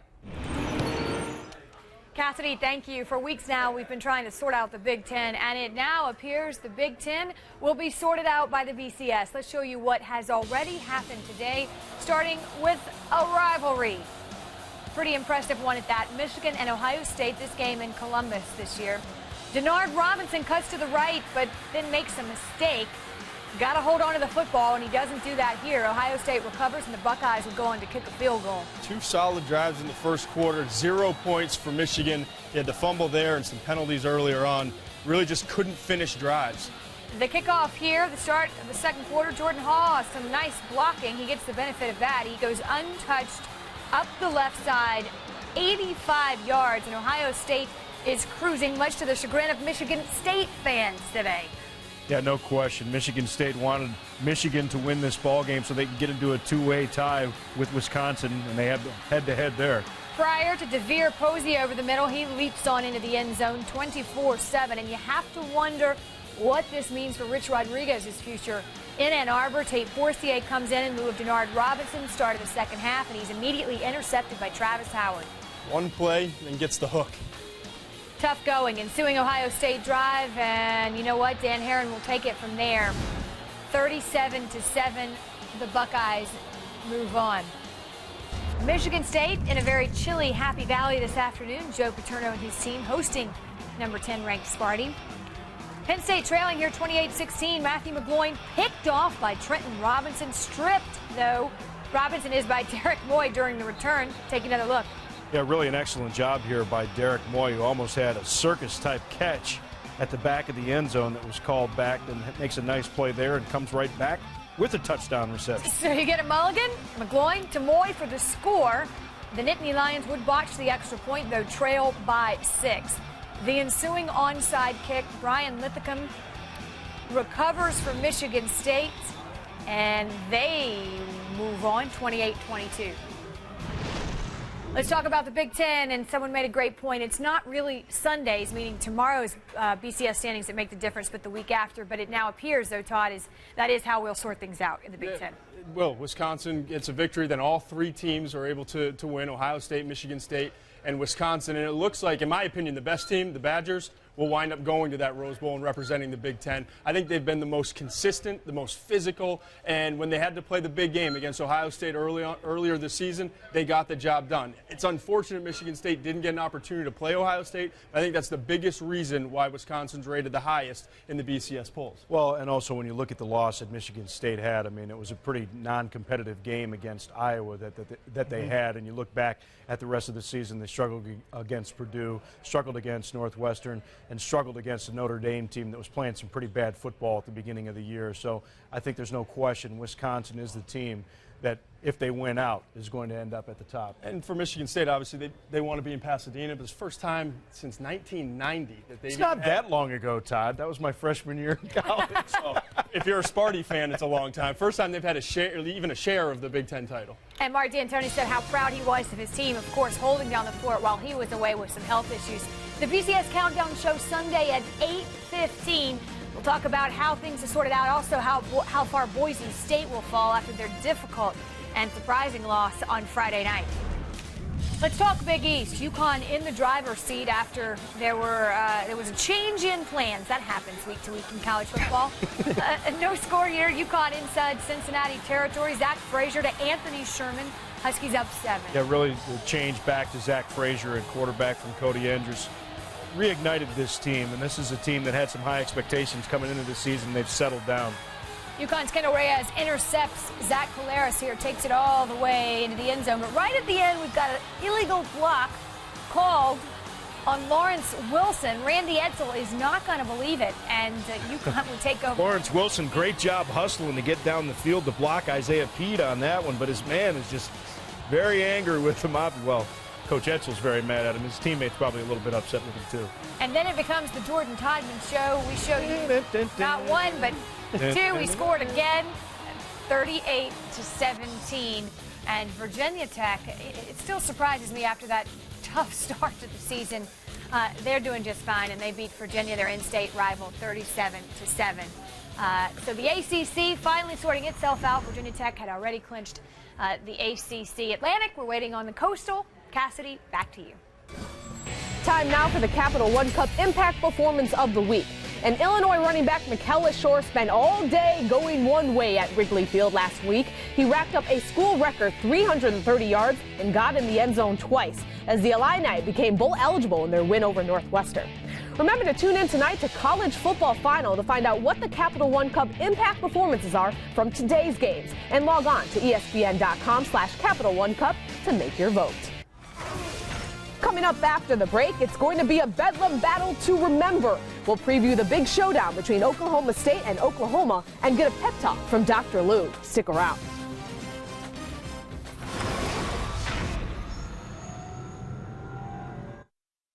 This is Erica.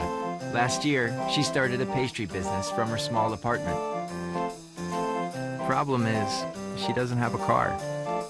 For months, Erica's been saving to buy a new Toyota Corolla. The Corolla is reliable, which I love. So we decided to surprise her. We're giving you this new Toyota Corolla. To see Erica's surprise and share your Toyota story, go to facebook.com/Toyota. Time to reveal the results to this week's Toyota Sports Nation poll. The question was, who was the Toyota Quality Performer of the Week in college football? You, the fans, went with running back Mikael LeShore, who ran for 330 yards and 2 TDs in Illinois' win over Northwestern at Wrigley Field last Saturday. Thanks for voting in this week's Sports Nation poll. Stay tuned throughout the remainder of the season and help vote for Toyota's quality team, which will be revealed at the end of the year. Boy, oh boy, do we have a nice little race in the Big 12 South. It's going to be a bedlam battle to remember. It's the 105th meeting between Oklahoma State and Oklahoma, but there's a lot more than just in-state bragging rights on the line. If the Cowboys win, they're headed to their first ever Big 12 championship game, plain and simple. But this game hasn't been that simple for the Cowboys in the past. The Sooners have won 80 of the last 104 games in the series and have won the last 7 meetings. We now welcome in Christian Fourier to help break down the game a little more. Christian, can the Sooners continue their success over Oklahoma State? Well, you said it earlier, you know, they've won 7 straight against Oklahoma State, and going back to when Les Miles was the coach. But for me, for Oklahoma, it really comes down to 3 guys, and that's DeMarco Murray at running back, Ryan Burroughs at receivers, and the quarterback Landry Jones. All 3 of these guys are going to be playing the NFL at some point in time. But for me, the most important person might be DeMarco Murray. He's 17 yards shy of having his 2nd straight year where he rushes for over 1,000 yards. If somehow he can break free a little bit more and take some pressure off Landry Jones, who is 3rd in the nation in passing yards, they can do a good job of putting more points on the board and hopefully demoralize that Oklahoma State defense. Well, Oklahoma State has been such a surprise team this year, winning 10 games for the first time in school history. What has made them so good? Well, it's really the same thing. They have 3 guys at the same positions, wide receiver, quarterback, and running back, that are as good as anybody in the nation along with Oklahoma. So I'm looking for a shootout for the 3 guys right now. Talking about 27-year-old quarterback. Yeah, 27, Brandon Weeden. He's 2nd in the nation in passing yards, and he has 30 TDs. Kendall Hunter is a big key. Great compliment to Brandon Weeden, but the main guy is Justin Blackman.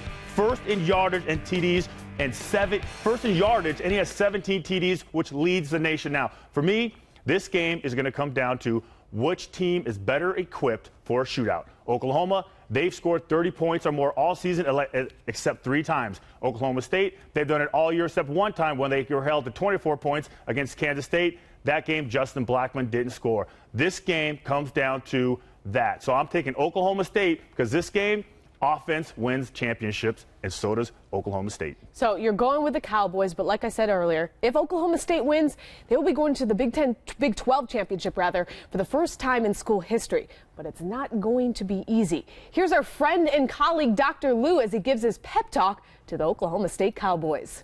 Dr. Lou, Dr. Lou, that's Dr. Lou, Dr. Lou, Dr. Lou. The doctor will see you now. Okay, man, get a smile on your face and a song in your heart. These are exciting times. Let me tell you about a man that came home late at night. His wife was upset and complaining. He said, let me acquaint you with a few facts of life, young lady. He said, behoove you to know I just lost you in a poker game. She said, how'd you do that? He said, it wasn't easy folding with 4 aces. Well, it ain't going to be easy to beat Oklahoma, but we can and we will. Last year, all we had to do was beat Oklahoma. We'd go to BCS Bowl. We got beat 29-0. And from that football team, we only had 2 starters coming back on offense and only 3 on defense. Nobody gave us a chance to win. We're picked to finish next to last in our division. We weren't among the top 45 teams in the country preseason. And yet all our goals are still alive. We win today. We win our division championship. We win next week. We win the conference championship, and we're still alive for the national championship with a 12-1 record. Man, great players make great plays in great games. We have a lot of talent on this football team. You look at our quarterback. Yeah, he's a little old. Some people think he went to high school on a GI Bill, but that's not true. But he has thrown for 3,780 yards. Now, you look at Kendall Hunter, one of the best running backs in the entire country, over 1,300 yards already. And Justin Blackman, our receiver, is as good as anybody in the world. Yeah, we have talent. We're family. That means we help one another. We care one another. We encourage one another. Of all the things written and said by man, the saddest words it could have been. Man, when this game's over, have absolutely no regrets. They say they're old pilots and they're bold pilots. There are no old, bold pilots. We don't worry about being old, but we must be bold today. Go out there and play this game exciting. I wanted to play the game early in the morning. Why? So we'd have longer to celebrate. Now let's go whip Oklahoma. Doctor! Dr. Lou, Dr. Lou, that's Dr. Lou, Dr. Lou, Dr. Lou. The doctor is out. I don't know about you, but I'm fired up. All right, coming up, they might be the most intimidating members of any college football program, and they never leave their post. We take a look at the head coach's personal guards after the break.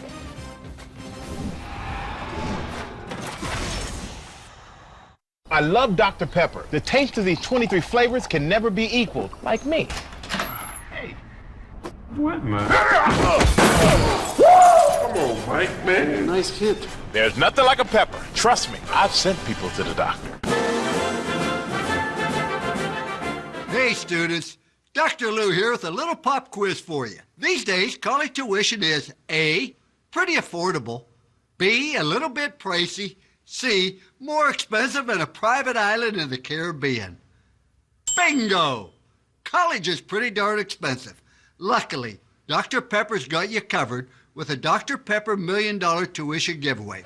Visit drpepper.com and upload a video telling us why you deserve a chance to win. It couldn't be easier. Each week, Dr. Pepper will give students tuition money for the most thoughtful, compelling, enthusiastic, and entertaining videos submitted. So to review, students, go to drpepper.com, upload your video, and enter the Dr. Pepper $1 million tuition giveaway. If old Dr. Lou here likes what he sees, you could win big. Trust me, I'm a doctor. Welcome back to the ESPN3.com halftime report presented by Capital One. In college football, chaos can break out in a matter of seconds. Making sure your protection is in place allows you to feel at ease so you can make clear and direct decisions. And for some coaches, it also helps to have armed men get you through rowdy crowds at the end of a game. Chris Conley has more.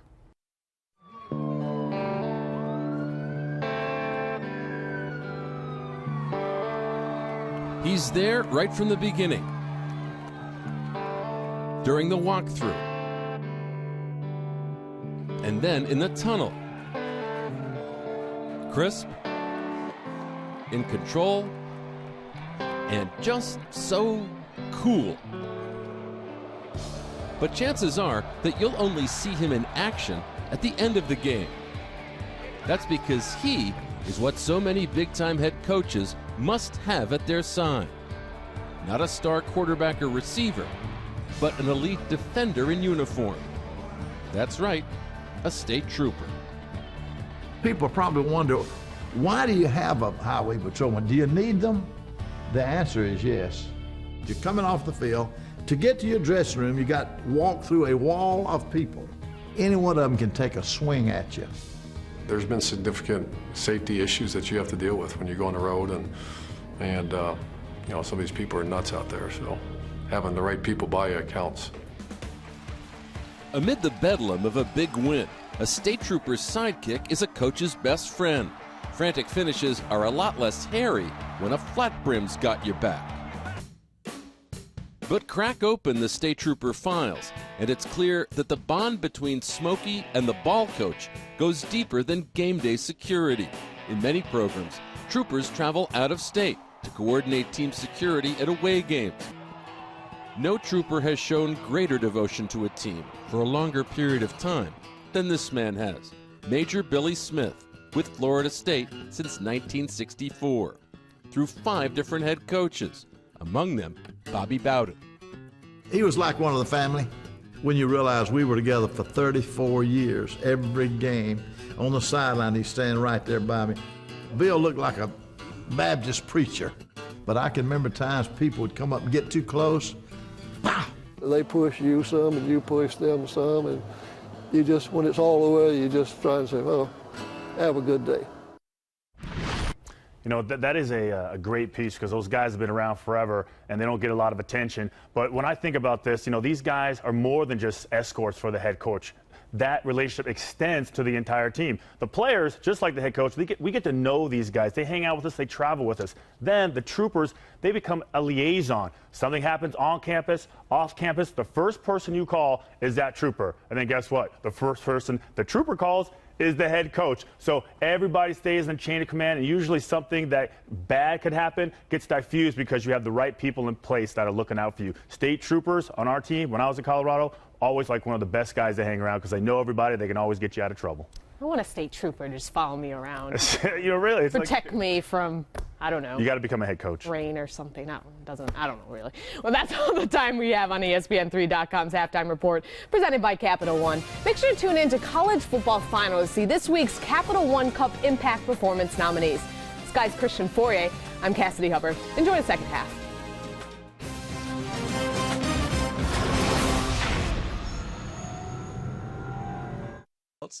David Pollock finally throws something in. The host comes in and saves us because we had nothing else to say about that game because you're right, nobody cares. Well, you look at all the compelling personnel quarterback matchups you've had over the years with the USC Notre Dame game, and this is just as compelling. It's Mitch Mustaine and Tommy Rees.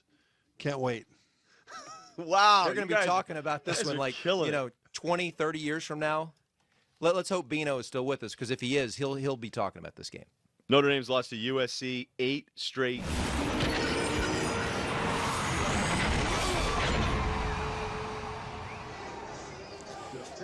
The Oregon Mountains, beautiful setting here in November in New Mexico. Hawaii leading New Mexico State 31-10 as we have one half to go here as the Warriors try to lock down a share of the WAC title. Highlights in the first half. First for the Aggies, they had some good moments with Manley at quarterback. They definitely did, and it all started off with Rogers and his return capability, leading this conference, getting him a good field position. You see Marcus Allen right here getting a reverse, getting in an end zone for this young team. And then you see Manley just spreading the ball around, using his feet, the strength in his arm, making some nice throws. Got this team very much excited about the future, and eventful first half they had there. Hawaii, in the meantime, has found a running game, and you look at what they've done with Green, it makes him that much more dangerous. Green, 6'2", 230-pound back that has speed to get inside and outside. Damuda is the off-speed back that's able to step in, and what else can you say about Salas, a guy that's definitely going to play the next level, and his running mate Pilares that always tries to run him up. And so with this offensive attack with Hawaii, they are very explosive, and it's hard to beat this team if you don't score points. Look at the total yardage for the Warriors on the left side, but what's most striking is the rushing yardage. The rushing yardage, and again, you got runs of 62 and 40 yards by Green that's allowed this to go on. So passing, they haven't had to throw a whole lot this game because the running game has done so much. New Mexico State on the other side, they have to do better. They have to convert more third downs, and defensively, they got to help them out by trying to force some way, somehow, this Hawaii team off the field. Time of possession, you would think from the Aggie standpoint, is key here. If you can get a couple more 10, 12 play drives, keep Hawaii off the field, and punch it into the end zone. That's been their best recipe so far. Just got away from them a little bit in the second quarter. And that's the mindset you got to have. You got to understand, I think that's one thing Coach Walker does understand. He knows what he has. He knows what needs to happen in order for him to win. And that is, just as you said, soaking up time on the clock, not allowing them to be on the field so much. Coach Walker with us. Coach, you had a couple long drives there I know you were happy with. What do you need to do in the second half? Well, we got to play better on defense right now. It was nice when our offense kind of kept the ball away from them a little bit, but when they do get the ball back defensively, we got to do a better job getting off the field.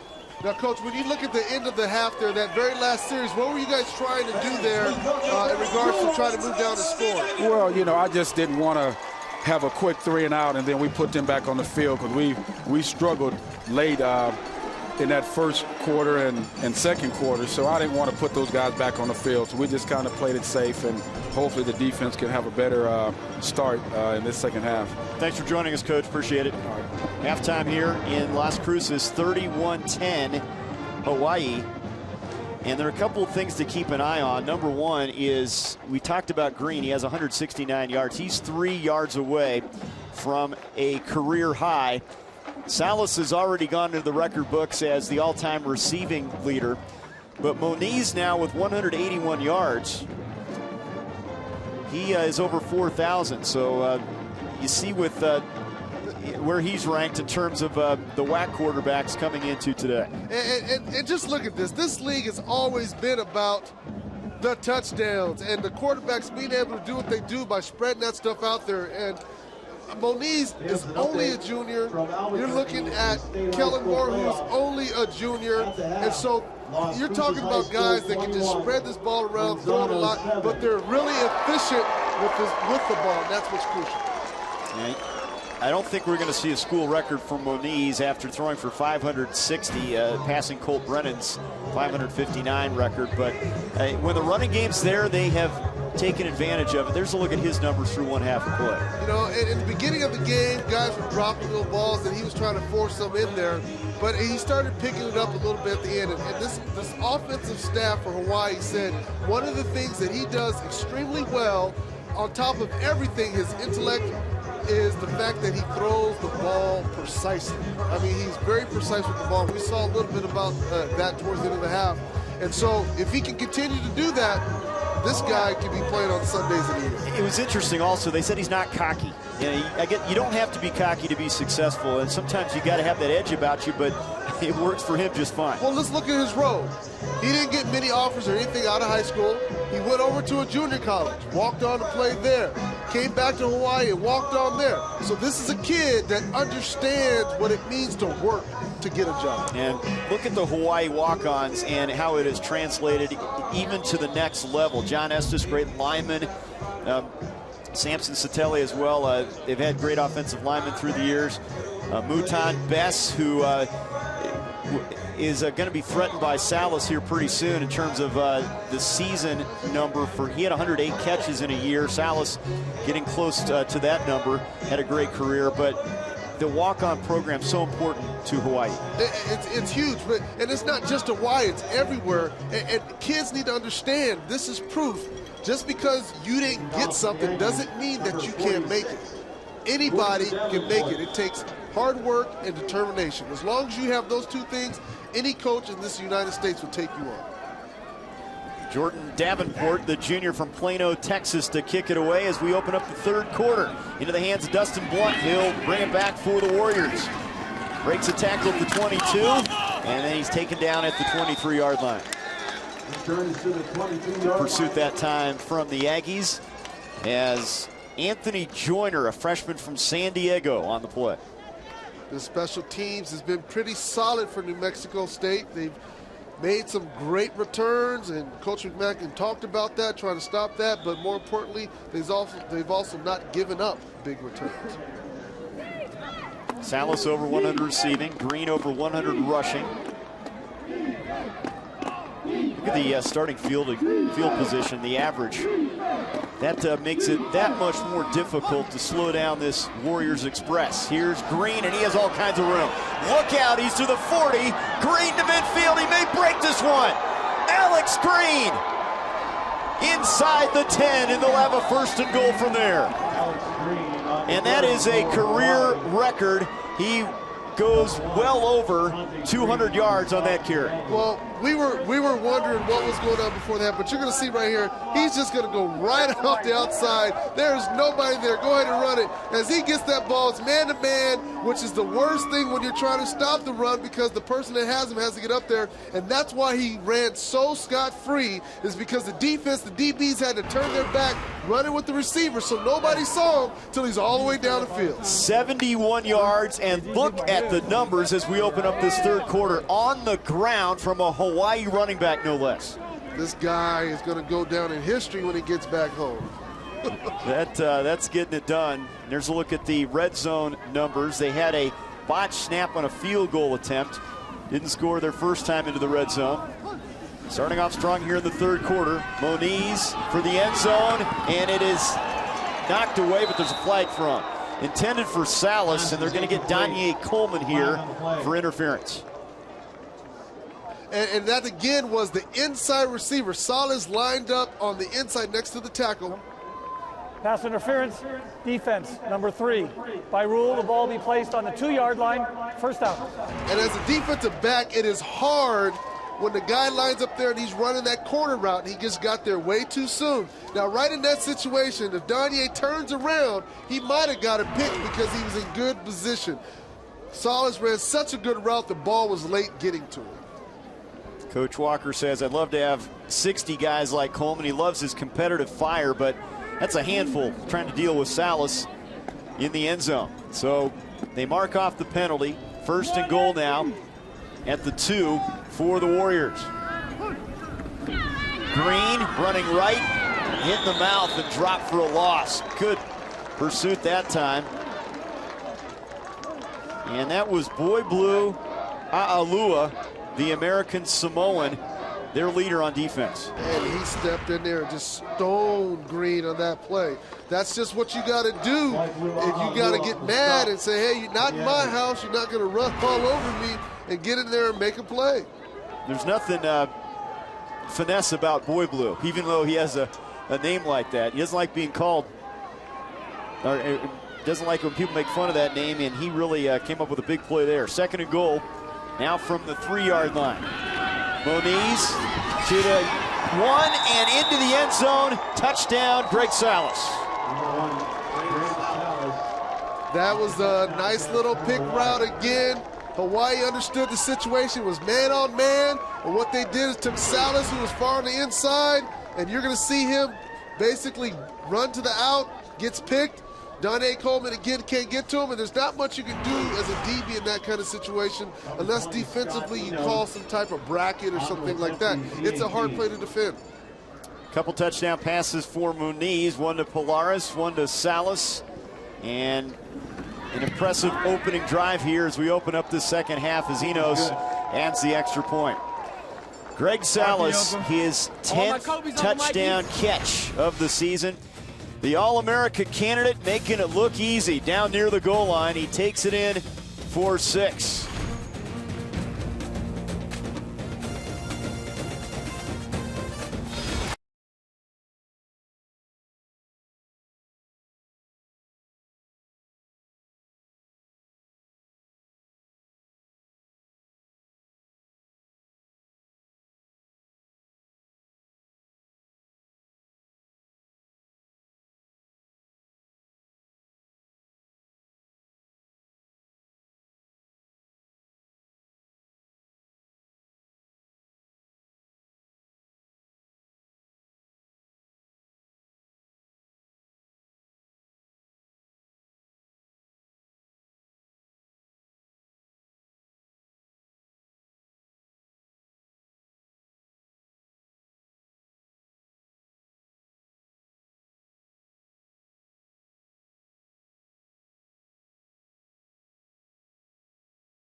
100-yard receiving games for Greg Salas after hauling in a touchdown catch, extended the Hawaii lead to 38-10.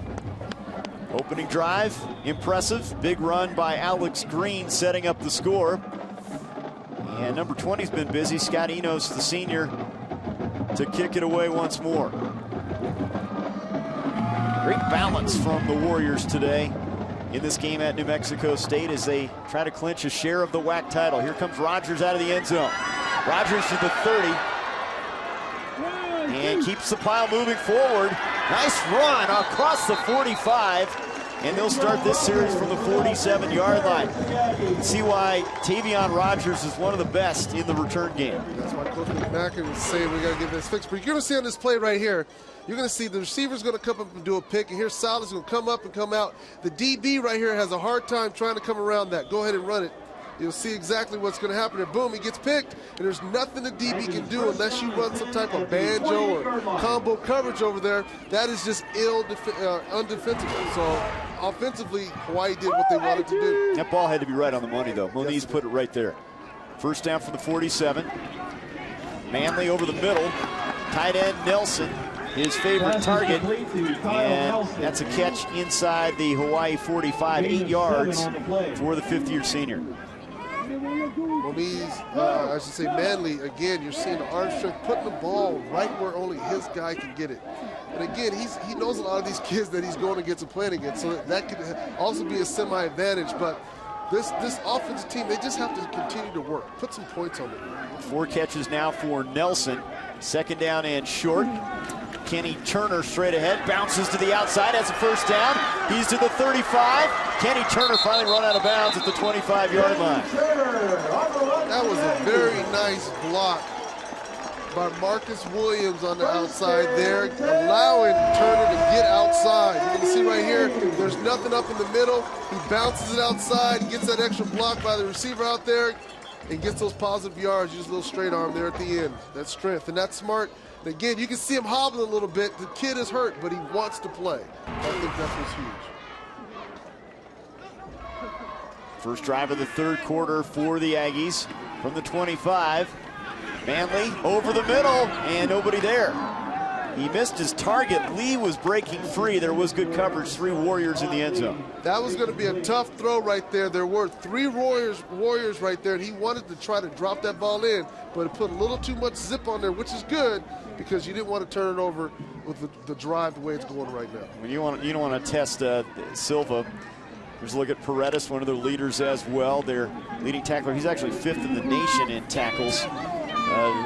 He and Silva really man that back 7 for that team. There's a swing pass. Screen caught by Turner, trying to make something out of nothing. And he's tackled on the play by David Hafoka after a short gain. This defensive front, Uma right there, number 94, you're going to see as this play's trying to develop, it's supposed to be a screen, does a good job. As he comes back into the picture, Uma right there, not allowing him to get outside, allowing the rest of the help from the defense to come in there and make that tackle. 3rd and 10 now.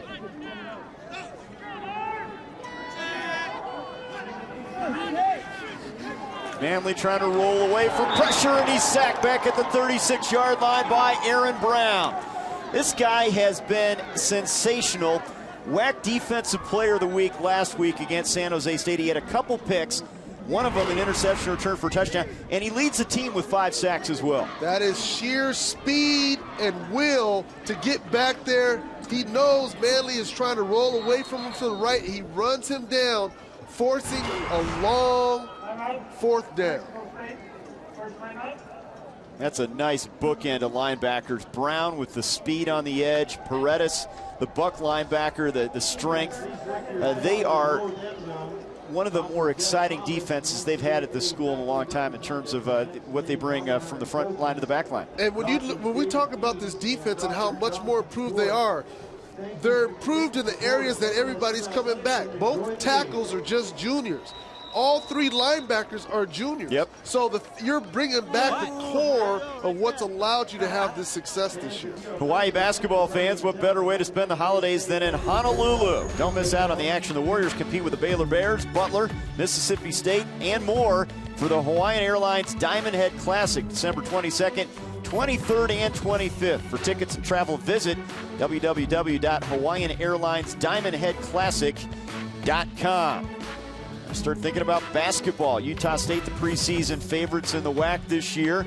New Mexico State excited about their chances, and Hawaii, they play with they're a different team on the home island. It's not easy to go over there. It's not easy. You go over there, you got the pretty blue water, the nice palm trees, and you think, I'm supposed to play football? any sport, it's tough to make that trip. Here's a punt now. They opt on 4th long to punt with Caparo, hangs it up there, and he kills it at the 5-yard line, and it's down by Robert Clay at the 4. Effective punt there. You know, it makes you wonder when you go over to the island if it's like when the baseball players come over here and then want asylum. They don't want to go back. I wonder how many kids, when they go over there and play, they want to stay, not come back.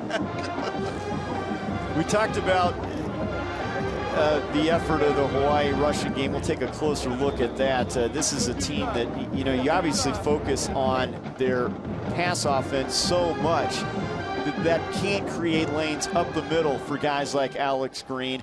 But, you know, credit them for seeing that right off the bat. Well, that's what the offense coach Rolovich told us about. You know, we take what the defense gives us. So if they want to put 5 men in the box, we're going to run the ball. Moniz from his own end zone completes it to Salas, makes a loop move for more yardage, and he has a first down up to the 17-yard line. See, that's that understanding I said about Salas. When he catches the ball, he knows where the defender is and how to adjust in order to make plays. You're seeing from this nice little package of what he's done today. I mean, he breaks free, catches the ball, adjusts in the air. He knows the ball's underthrown, makes another great play for it. Right here, he gets in the end zone using the pick route, just happened. And this guy is going to be phenomenal at the next level because of his size, his ability, and his knowledge of the game. 1 of 4 last year with 100 receptions, and he is at his eclipsed century mark again, a little bit shaken up after that last play. Yeah, you don't want the kid to get hurt, especially when the game's out of hand. And he actually has 99 catches now, so he's 1 shy of the century mark. 99 catches on the year for the senior from Chino, California. Here's Green up the middle, and he has room again. Big seam up the middle. He's to the 45, and he is approaching the Hawaii record for rushing yards for a running back.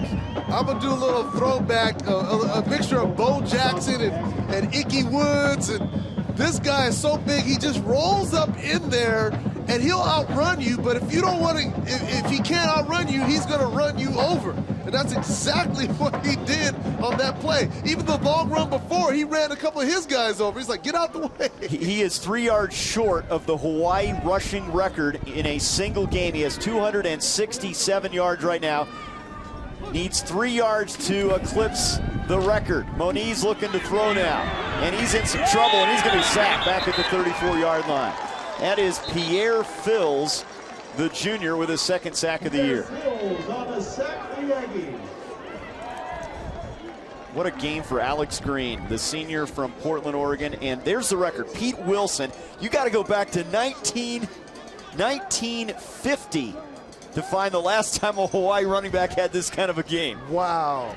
That is huge. But, you know, when you look at Green, this is one thing we're talking about. Look at him. He also, when you see this run, I mean, that's just the shiftiness. And he has great speed. And then if you don't get out the way, I'm going to run you over. It just don't matter. And that's the nice thing about his size. Again, just 3 yards from the record. Hawaii going to throw it. That's their bread and butter. That ball's tipped out of the hands of Pollard and picked off. It's taken away. It's Devon House. And House to the house. Touchdown, Aggies. You have to be careful when you go at this guy. He was playing his receiver nice and tight. The receiver tripped a little bit. The ball went up in the air. House showed his great hands, and better yet, his ability to run with the ball after picking it up. You can see right here when he throws it, Pilar's tips it up a little bit, and that's it. House is on his way to the house, following his blockers, using that speed, stretching into that end zone. There's something about Hawaii. Last year, he had a 58-yard interception return for touchdown at Hawaii. and he gets one this year and takes it back 48 yards for a score. You can't touch him. It's almost like the Deion Sanders effect. You go over there at your own risk, and this guy, as Coach McMacken said, he feels the best DB in this conference because of his ability to make plays just like that. You make an error, he makes you pay for that error. Now there's an official review here. There's deflection off of Pollard. House pulls it in. What are they reviewing? I think to see if he got in. If by chance his knee hits before the ball stretches across, knee down, and short there. Now, as a former DB, I'm telling you, give him the touchdown. Those are not easy to come by at all. But great effort of trying. Definitely tried to get into that end zone, but the defense did a good job right there. You got Moniz getting it at the last second, causing him to have to go down, hit that knee right there, and it's just short. So they'll make some stay to get the ball on the one and try to punch it in from there. But he didn't. The question would be, did the ball break the plane before the knee hit? But it doesn't appear that happened. Yeah, no. The ball is sideways as he did it. In fact, you need to be careful the way he had that ball out there. It could have slipped out his hand. But great hustle play. I mean, Coach Walker is very disappointed that he's going to lose this guy. He spends time with him every week, one-on-one, breaking down his game, what he does, so that he understands at the next level what he has to do to get better. And that's instruction that is just golden as a player, to have your head coach, who was a DB in the league and a DB coach at the NFL level, to tell you what you need to do to be a better NFL defensive back. Yeah, he's been tough on him. He's headed to the Senior Bowl in Mobile, Alabama, January 29th. Defensive captain, 4-year starter at New Mexico State. And, boy, I know what you're saying from a defensive back standpoint. Great effort there. Give him the benefit of the doubt. Now, the ruling on the field was a touchdown. The ruling on the field was a touchdown. They have to have enough room to overturn it. But we kind of talked about this earlier. And a lot of people think that the good DBs get a lot of interceptions, and that's not the truth. In reality, the good DBs hardly get any interceptions because offenses won't throw at them, because they know if they do throw at them, there's an opportunity of the ball getting picked off. Is the knee down right there? Knee's down. Right there? I got to call knee down. Yeah. Any way he tries to do it, knees down. I think they should give it to him anyway, but yeah. What was the question? Did the ball go over the chalk before the knee went down? That's what they're looking at right now. Yeah, as a DB, I'd like to give it to him. Do they have enough to overturn this, would be the question. It depends on the angle. The angle shows it's down. The ruling on the field stands. There it is. Congratulations to Devon House, his second pick six. Both of them against Hawaii. Yep, you got to give it to him. That effort was just too much. I mean, he went out there, he busted his butt hard, and now this defense has to get ready because they got to get back on the field again. Not enough to overturn it. Not enough conclusive evidence, and it stands as a pick six. And Stampler adds the extra point and a boost for the Aggies thanks to their defense. And this kid, you think, is going to be a guy that really is going to produce at the next level? I do, because when you watch him, first thing, he has great feet on the bump and run, and that's a big killer for a lot of DBs. They go up there, they have hands, but they're not good with their feet. He's very good with his feet. He has very good speed, and he's long and rangy. He's able to knock balls down, but personally right here, he's able to react, get interceptions, and get end zone, and that's always a plus, especially at the next level.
It's Devon House, an interception return for a score. Jordan Davenport has it teed up for the Aggies, now trailing 38-17. A wild third quarter here.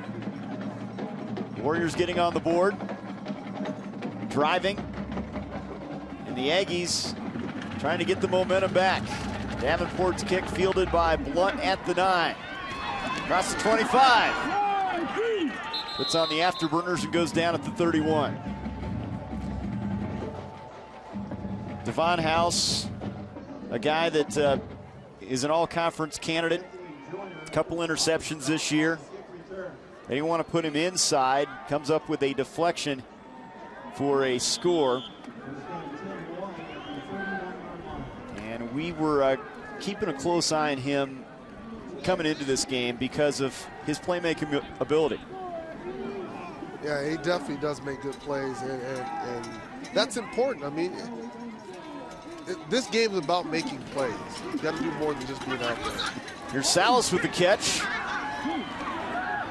He's a great runner after catch, and he breaks one midfield.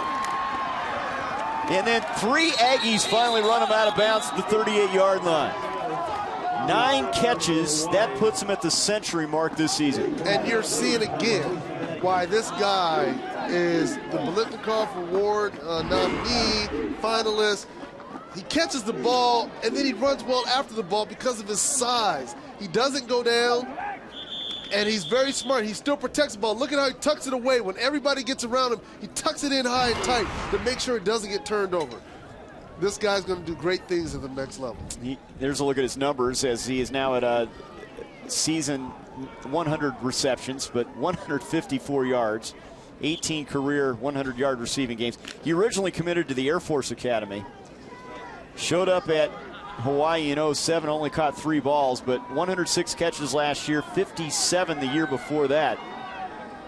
And he's at the century mark again as they're on the drive. Look at the yards after catch, great stat there. A lot of that is Salas. Here's Polaris now on the other side. And the Aggies play this a little bit better as he takes it down to the 33-yard line. Good pursuit to the football that time. B.J. Adolfo over there. That's, again, the little bubble screen, and they use this as it's a run play for them. Anybody who runs this spread style offense, the bubble screen is just an extension of the run, just like the West Coast and the 49ers used to do with the slants and outs. And it's just eating up clock. If you can get 4 or 5 yards a pop, it helps you out. More of a modest day for Polaris, but he does have that acrobatic touchdown catch. Remember now, Alex Green 3 shy of the Hawaii record for rushing yards in a game, and here he goes on 2nd and 4, and that's not going to get it done. Back to the line of scrimmage, and that's it. Adolfo is in there again. Also, Boy Blue A'alua. I tell you right now, the Aggies understand what's going on. They want to make sure that he doesn't gash him. But what happens is this. As Hawaii starts to spread the ball out a little bit, that's going to open those seams up again. So right now, it's pick your poison. Either you're going to pass on us or you're going to run on us, but you can't. We're not going to let you do both, and that's what they're forcing you to do right now, is try to throw the ball. He actually lost a yard on that carry. 266 now in the game for Alex Green, 4 shy of the record. 3rd down. All kinds of time for Moniz. Down the middle, catch made, and that's a touchdown grab for Royce Pollard.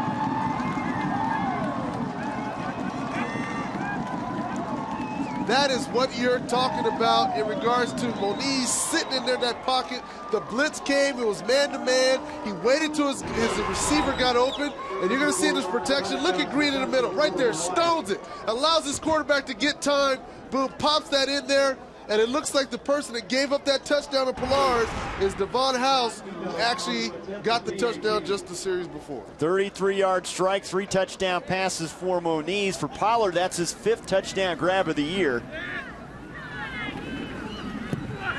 And the extra point from Enos is through there. 45-17 as They have just exploded now in the second quarter, and now a couple touchdown drives here in the third quarter to bust this game wide open.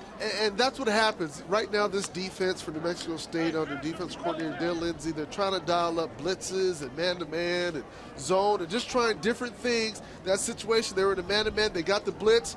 They thought they could have got some pressure, but Alex Green stepped in there, made a great block, gave Moniz times, and that's what happens on blitzes. If they don't get there, your DBs are left out to dry, and it ended up with a touchdown. For those of you not aware, the significance of this game today for Hawaii, if they hang on and win, they grab a share of the WAC championship because of this. What happened last night at Nevada, Chris Ault's Wolfpack in overtime over Boise State, 34-31. First loss in 24 games, and Kyle Brotzman had a nightmarish final 2 kicks that ended up costing him. All I know is that kid's going to have a tough time walking around campus next week, because that was a game that, for all intents and purposes, Nevada fought the way back in it, but Boise still had 2 opportunities to win, and they didn't. We'll revisit the standings here in a moment. Short kick from Enos. It's fielded by Perez, one of the upbacks, and he takes it up to the 39-yard line. So Hawaii with a win here would grab a share of the WAC championship. They will be done with regular season play. As you look at the remaining schedule for the teams, Boise State still needs to get it done at home against Utah State, and Nevada goes on the road. A little bit tougher test against that spread offense we've seen a lot of, Coach Dykes and Louisiana Tech. And we have, and Nevada will be a tough game for Nevada, because La Tech does play very well at home, and that spread offense for La Tech is starting to pick up speed, and then they got a running back and career themselves that runs pretty well. Of course, coming off an emotional win against Boise State, here's Clay trying to get it to the outside. It's a couple yards across the 40-yard line. So we could have a 3-way tie depending on how things break in the final weekend of the season. Likely 3-way tie, but what a year for Hawaii, considering, no one expects Boise State to lose, and it happened. I didn't expect them to lose. They didn't get my memo on the whole conspiracy theory, and I'm trying to mess this whole BCS thing up. It still could be a mess. There's no doubt. It still could be a mess, but yeah, that just speaks a lot about this conference and what these guys go out and do. Every week, anybody can lose. Flag is thrown. Manley trying to keep his footing, and he's going to be sacked at the 47. Vaughn Meatunga Flag on the play. On the play, but the flag from offside defense, number 90, 5-yard penalty, second down. It's Elliott Purcell, the guy that lines up next to him, the defensive end, jumped off sides. Right now, what's happening is the guys from Hawaii, that defensive front, they smell the chum in the water. They got their ears pinned back. They know the young quarterback Manley is going to have to throw just about every snap. And as a defensive lineman, that's what you'd love, because now all I got to do is pin my ears back and rush a quarterback. Was that a Shark reference there? Oh, yes. He says they've got an attitude. They've had that attitude all year long. It's pretty obvious the way they fly around out there. Here's Clay on the carry, and Clay with a strong effort, great second effort, and he's close to the first down at the 49-yard line. Well, in my opinion, Hawaii is 8-3 right now because the offense has done well, but because of this defense and this front. I mean, these guys have played ferocious, and they've stopped the run. And like I said, you got 2 juniors at the right tackle and left tackle, and then all 3 of your linebackers coming back. And then when you look at your secondary, you got your strong safety coming back. You got a young corner and your nickel back and John Hardy, Tialui. They got some things they're working for. They've had some big games. They had 3 picks and 3 sacks in their big win at Fresno State this year. Here's a handoff to Clay on 3rd and 1, and it's going to be close as he tried the right side. Robert Clay on the carry for the Zach Mash over there, junior defensive tackle on the play from Nevada City, California. And right now, again, I can understand this. Coach Walker you have nothing to lose. We kind of talked about what happened at the half and not going for it. He said the reason, and I can understand that reason. But at the same time, sometimes you have to knuckle up and let's go. Just until you guys figure it out, we're just going to keep doing this, and you're going to, one way or another, you're going to learn how to win. They'll go here in 4th and 1. Total yardage heavily in the Warriors' favor. Here's a keeper by the quarterback, Manley, leaning forward, second effort, and I don't know. You needed to get the football across the 49. I think the initial effort got him the first down. He sure did, and it means something for Manly. I can't say enough about when you play against your hometown team and you're not there, and you know all the guys there, you know everybody at home is watching. You're seeing right here, basically, this is determination and will. Come in, nice hit by Manasilva, but he was already across the line. The momentum got him there. He wants to do well with this because he knows when he goes home for Christmas, everybody's going to be talking. A high school teammate of Moniz. I mean, that hits close to home. He's had some good moments here. That's their 10th first down of the game. And that pass is too tall for Marcus Allen, 2nd and 10. Jeremy Bryant jumped that route. He was all over that. Marcus Allen was going to have a hard time if he was going to catch that ball. Bryant, you can see him, he's upset because he swears, I should have had that ball. I know that talk. I've said that many a time. That was mine. You can't mess with me. And he's a family man, too. Married, has a couple daughters. Speaking his mind here. Returning starter at the corner, senior out of Carson, California. 2nd and 10. Setting up the screen, dangerous pass, catch is made for a short gain to the 49-yard line, and that time they throw the ball to Darius Preston, their sophomore wide receiver. That was a play right there that was doomed from the start. You're going to see right here, they're trying to do a little screen right there, and these guys can come out and block. Go ahead and run it, but you're going to see as that play progresses, the quarterback does not even have a chance to get the ball out there, and the defense closes in on it. That is not how you run the bubble screen. Hawaii runs it effectively. New Mexico State is still trying to figure it out. The Warriors showing blitz here on 3rd and 9. Here they come. Manley tipped and almost intercepted. It probably should have been picked off, and that would have been the 8th of the year for Silva, who is 2nd in the nation in that category. You can't believe he didn't catch it. I think he's a little bit exhausted and tired there. When that ball's up in the air, it seems like eternity. You go up for it, bad angle, and right there, it looks like the receiver came in and just kind of punched out there. Tavon Rogers at the last second. And you know, DBs, we're not used to trying to catch the ball and get hit. Oh, come on. excuse. It had a strange trajectory on it, right? Yes. Here's Caparo from the 42. Hangs it up there. Fair catch being called for, made by Salas at the 12-yard line. 2:28 to go, 3rd quarter. All Warriors as they hone in on a share of the WAC championship.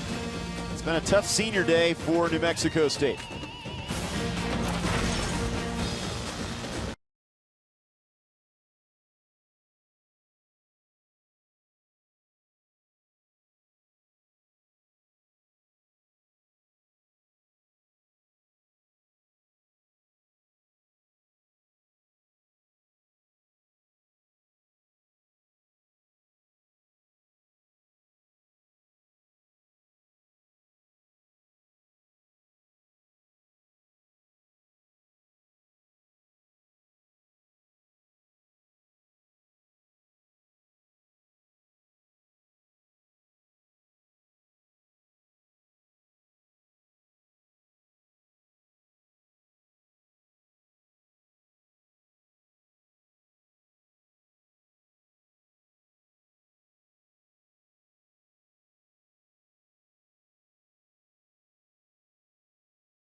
Warriors looking good on the road, looking for their 4th road win this season, trying to move their record to 9-3, but more importantly, grab a share of the WAC championship.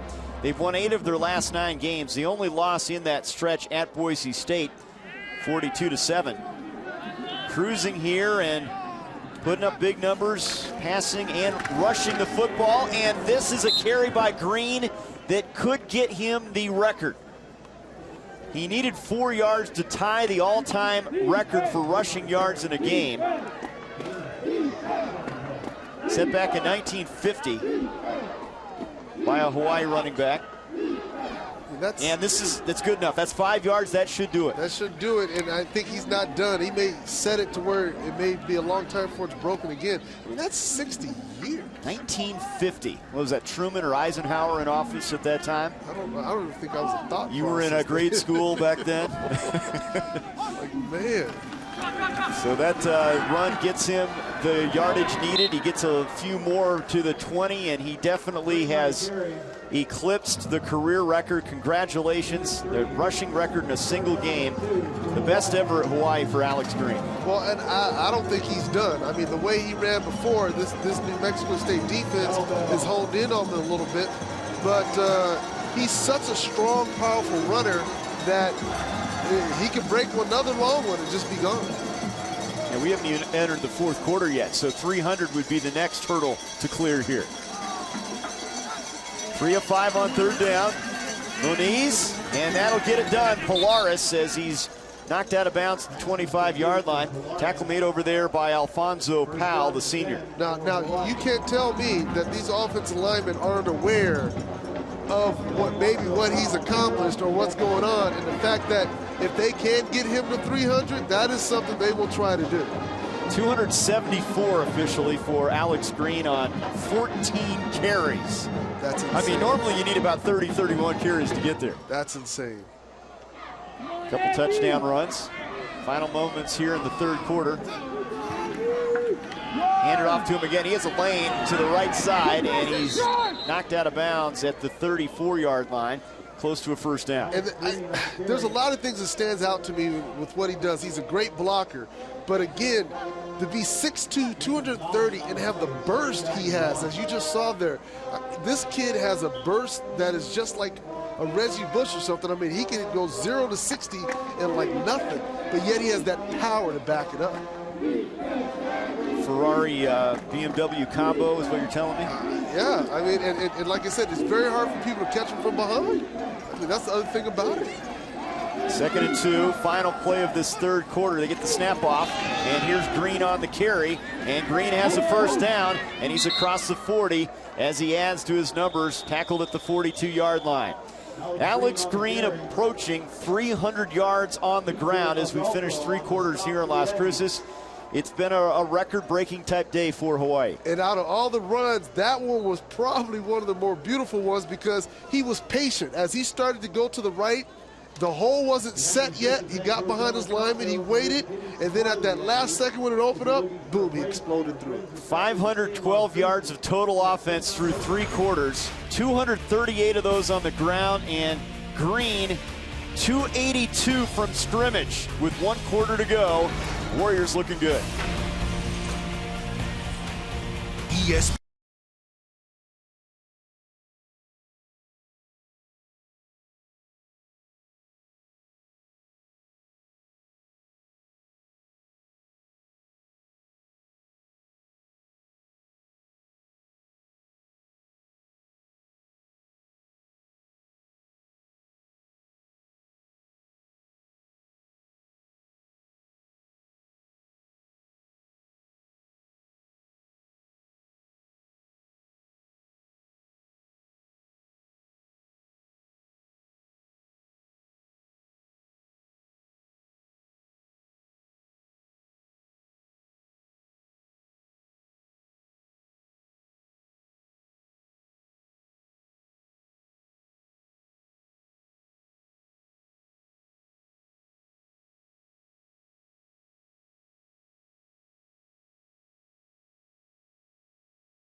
1 quarter to go from Las Cruces. Hawaii has blown this one open, leading 45-17, looking for their 9th win of the year. They have the football, first down from the 41. Play fake by Moniz, going to throw it, and the catch is made by Polaris for a short gain, 4-yard pickup to the 45-yard line. Tackle is made by Darian Johnson. We've been amazed at the Hawaii rushing effort, specifically Alex Green setting a single game rushing record at the University of Hawaii with his effort, 290 yards on the ground, and he wants the football. Just watching him. If I'm him, I want the football, and I'm telling the offensive line, hey, steak dinner, buddy, steak dinner. Let's get this done. And there's nothing like a run block, and those guys up front that you mentioned earlier have to be having a good time right now for Hawaii. And here is Green on the carry, and he's shut down right at the line of scrimmage. Boy Blue A'alua, no gain. Nice play by Boy Blue coming in there. He knows what's at stake, and so he's making a play. And that's what has to happen. These linebackers have to make plays. You're going to see him. He's going to shoot the gap, come right in there, and tackle him down low. And that's all you have to do with a big back. You got to close what I call it, close the gate. You got to close both their legs together. That way they can't churn. Boy Blue, just a junior. He'll be the leader of the defense next year for New Mexico State. 4 of 6. This is a 3rd and 6. Just underway here in the 4th quarter. Moniz pressured, and Savage has him, and he drops him at the 43. Dante Savage has been their best pass rusher all year long. Leads the team in sacks and tackles for loss. Doesn't get a sack there, but a nice play. That's just being relentless. That's what you have to do as a defensive lineman. You have to keep going. You have to have that mortar that does not stop, and that's exactly what he did. He kept going. He didn't stop. He was able to make a play, get Hawaii off the field. And here's Alex Danaki, and he's going to punt for the first time, I believe, today. It is his first punt. Lee, the punt returner, gets a good roll, and Danaki, the Australian, with a good one down to the 5-yard line. 12:53 to go, and the players, the coaching staff, they've had a great day here 2 days after Thanksgiving, looking to clinch a share of the WAC title.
Cruising on the road. WAC football fans, catch all the action of the 9th annual Sheridan Hawaii Bowl at Aloha Stadium, December 24th in Honolulu. For tickets and travel, visit www.SheridanHawaiiBowl.com. Warriors have their sights set on that bowl. They putting the finishing touches on this victory here. They have another date coming up with UNLV on the island, and then the bowl game. Chance for a 10-win season for this team. And I think this team can get it done. They play very well. And again, we talk about this Sheridan Bowl. It would just be so exciting if SMU is able to pull out and go against Hawaii. June Jones against Greg McMackin. Couple former coaching mates going at it there. Here's Manley on the carry for a couple yards out to the 6-yard line. This Hawaii defense, you talked about how effective they'll be next year because they have some juniors back in the fold, specifically at linebacker. And in my opinion, especially in college football, even in the pros, it's about the front seven. And you're looking. Dave Aranda right there. Yeah, and he's excited about what he has. And he knows these guys are young and what they can do. He is a young guy at only 33 years old and pushing all the right buttons as Clay is shut down behind the line of scrimmage. This is a guy that throws multiple schemes out there. He was with Coach McMackin at Texas Tech, and look at the young field generals. Rolovich on offense, Aranda on defense. McMackin knows how to pick them. And you pick them young and you grow with them. These guys have been under the tutelage and he's been around them. So it helps. It makes a big difference. Even there's one other guy they call the receivers coach, Daryl Davis. They call him the Mouse. They say he's a veteran. Yep, and helping these young guys become great coordinators. The inventor of the run and shoot. Here's Manley from the end zone now. It's Allen with the grab, and that's good enough for a first down across the 18-yard line. Marcus Allen, their leading receiver, senior from Newman, California.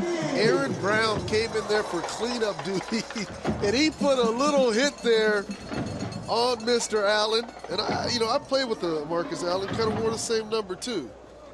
Kind of similar, but he was a running back. Got a couple rings, but Aaron Brown, this defense, they're just flying around. They're fun.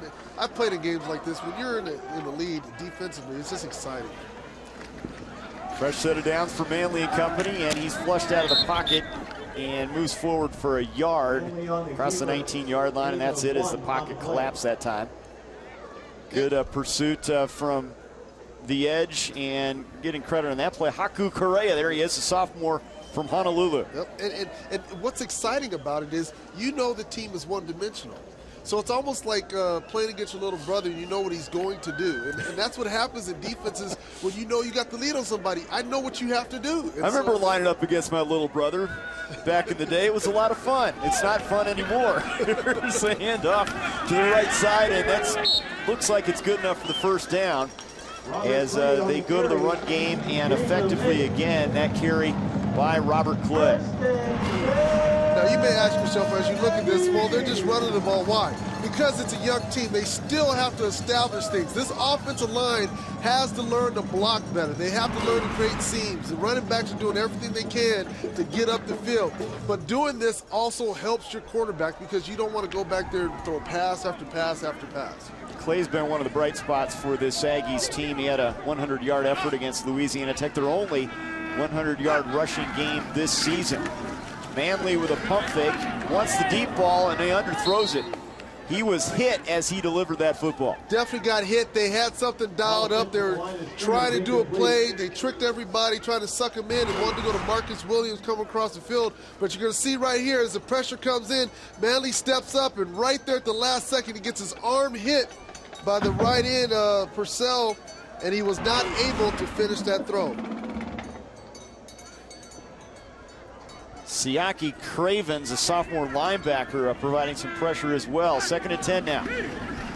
And here's a quarterback draw. And boy, they bred that play. That just has not worked at all for the Aggies, trying to take advantage of the pressure from the sides up the middle, but they stay true to what they need to do. Well, you're going to see right here, he went this way when he should have went this way. There's a seam right there, and he doesn't take it. Go ahead and run it. He doesn't take that seam to the right. He goes right into it. Sometimes as a young quarterback, you get flustered a little bit. He's been hit a little too much, but he totally missed that. That was wide open. He could have got himself 6, 8, maybe even 10 yards. Von Meatunga from Kauai. Said his name a few times. Not fast, but I've said his name a few times. 3rd down now. 4-receiver look. Manley through the hands of his tight end Nelson. And he takes a shot as he delivers the football. I think he's a little bit frazzled right now. That was a throw that was behind Nelson, because Nelson's been catching everything that's been thrown at him, but that ball had a little bit of sauce on it. It was behind him. He puts it out in front. Nelson can still be running. So with 4th and 8, facing the Aggies, they'll punt it away. You see Nelson on the ball there, the guy that they threw the pass to. He's also their long snapper. And they really like his chances at the next level in that category as Caparo goes back to punt it. That's a specialty, especially in the league these days. Right on spot with that snap. Salas calling for the fair catch, makes it at the 26-yard line. So with 9:02 to go, Hawaii in cruise control right now, looking to clinch a share of the WAC championship, putting the finishing touches on a victory here in Las Cruces, New Mexico.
.902 to go. To his left, behind Coach McMackin with a headset on and the arms crossed, is Nick Rolovich, the first-year offensive coordinator.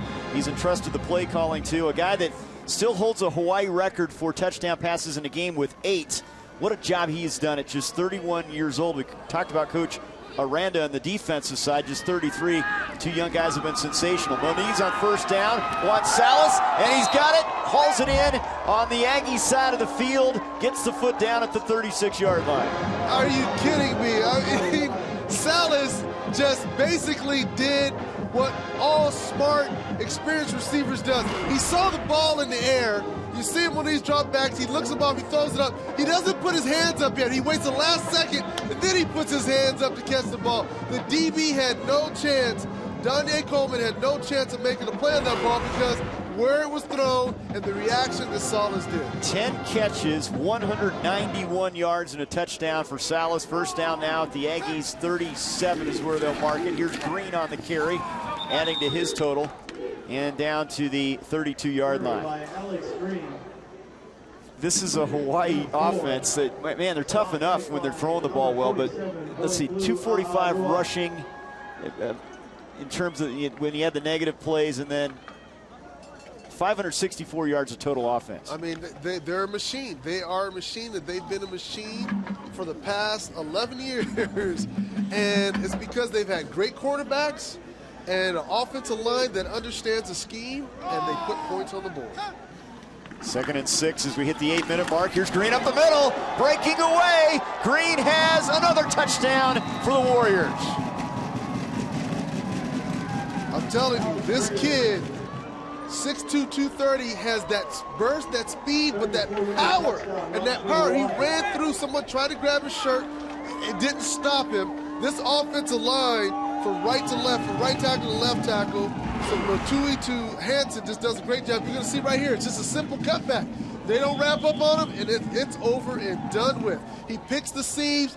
The running scheme is just like the Houston Texans. Basically, they just try to wall a guy off, give him a spot, and let him run. 33-yard touchdown run, 3 touchdown runs for Green on the day. And it's now 52-17. And his numbers are phenomenal. He already has a Hawaii record for rushing, 327 yards on the ground, and now we need to start talking about the NCAA marks that are out there in front of him with still 8 minutes remaining. Well, let's see. The last record was held for 60 years, okay? 59. And so now you're looking at somebody that's trying to put that thing up there. This offensive line right now, if I'm Ben, I'm going to the coach and I'm saying I want to run. You're going to see right here as he gets his ball, he just does a little cutback seam right there. Go ahead and run it as that offensive line washes down. They wash down, create that back seam, and there it is. And that's all those years that the Denver Broncos are doing so well when they had John Elway. That was the type of running system that they had. Just wall off somebody, let the running back pick the seam, boom, there he goes. Another quick strike scoring drive, 3 plays, 74 yards, 52-17. And this has to be frustrating for a defensive-minded guy like Dwayne Walker, because that's what he wants to build his program around, is a strong defense. Right. And it's going to take some time. He understands that. This is his second year, and he has a lot of work ahead of him. But if there's ever anybody equipped to do it, he has. He's been at all levels. He's been at college level. He's been at the pro level. You know, the defense he had at UCLA those years when the offense wasn't doing that well, he understands what it takes to get it done. It's just going to take a little time to get the pieces in here to make it happen. Stay tuned on Green. 327, the FBS record held by a guy by the name of LT. 406 yards when he was at TCU. Here's a return by Rodgers up to the 29-yard line. We'll see if Green gets any more carries. Well, if I'm that offensive line, I am going to Mr. Rolovich and saying, run, baby, run. Where are you going to get this? Because it's a huge accomplishment for offensive linemen, especially when you have the #1 passing attack. Sure. And then you can hang out there, oh, by the way, we had a back that just got 400 yards. Yeah, that record by LT set back in 1999 when he started for TCU against UTEP, just down the road from Las Cruces. Just down the road. You know, it'd be nice if we got to do that Sheraton Hawaii Bowl, but I would really love to see SMU against this Hawaii team. Well, it'd be a fun game to watch, wouldn't it? Last team that has the ball wins the game, maybe. I think so. There's a run on first down. Under 8 minutes to go in this one. As Tui Pelotu on that last tackle. Junior from Lahaina, Maui. And right now, defensively, all Hawaii's trying to do is see if they can force a 3 and out and get their offense back on the field, see what's going to happen. While New Mexico State's just trying to put some things together. They're just trying to keep this offense going, get more reps. The more reps, the better they're going to be. Tanner Russ, redshirt freshman, in on that last play. Manley back in now as they hand it off to Turner. And on 2nd and short, he's close to a first down at the 39-yard line. He's playing with a lot of heart. You know that knee is not 100%. You can tell by the gait, the way he's walking. But he's a senior, and he wants to be on the field. He wants to play. That's good enough for a first down. With under 7 minutes to go. The Aggies are going to finish their season at 2-10, 1-7 in the WAC. They do have a couple games that they're going to smile about. The win against New Mexico here, 16-14 by 2 points, and then a 2-point win over San Jose State, 29-27. That was a very good game. They drove down to win that game at the end. Sideline pass. And a completion. Called in by Marcus Williams, the 6'3 junior, for a short gain. Well, Coach Walker talked about the fact that, there's a lot of things he has to go out and get, and one of them was receivers. They've went through a bunch of different receivers in this system. And I think offensive line and defensive line, that's going to be some of his focal points. I think he has a quarterback that he can do something with. He has some running backs that he can do something with. And I think he just has to go out and get some of those additional pieces up front. Well, it's hard to find quarterbacks. He appears to have one in Manly, though needs a little seasoning. In some trouble here, and he's going to be sacked back at the 36-yard line. Another sack for Hawaii. As Brown has one, and they get one there, so 2 sacks in the game, and let's see, 24 for the year for the Warriors. Well, Dave Arata, the defensive coordinator, and even Coach McGackey, when we talked about this defense, I mean, they are creating pressure, they're creating turnovers, and when you can do that, I mean, that's huge, and they're stopping people. 3rd and 14, pressure coming. That ball's deflected and it's intercepted. It's picked off, and it's Aaron Brown running free and clear and into the end zone, and he'll get a flag for that. Excessive celebration as the Warriors add another score. No need for that. Those antics late. Of the scoring team, that penalty would be enforced on the kickoff. Brown did mostly good stuff, but the bad stuff at the very end. That's his 3rd interception and his 2nd pick 6 of the year. And I love what Coach McGackey is doing right now. Straighten the kid out. They need to understand what it costs. It's all about sportsmanship. You come out, you play hard, but you can see he's like, you know what, don't do that. You don't do that. That's embarrassing for yourself. That's embarrassing for the team. You know what, don't do it. I think he's going to sit him down and not let him play. And I think that's important and good because you have to be better than that. Yeah, no need to be doing that in a game that's already out of hand here, nearing the 5-minute mark.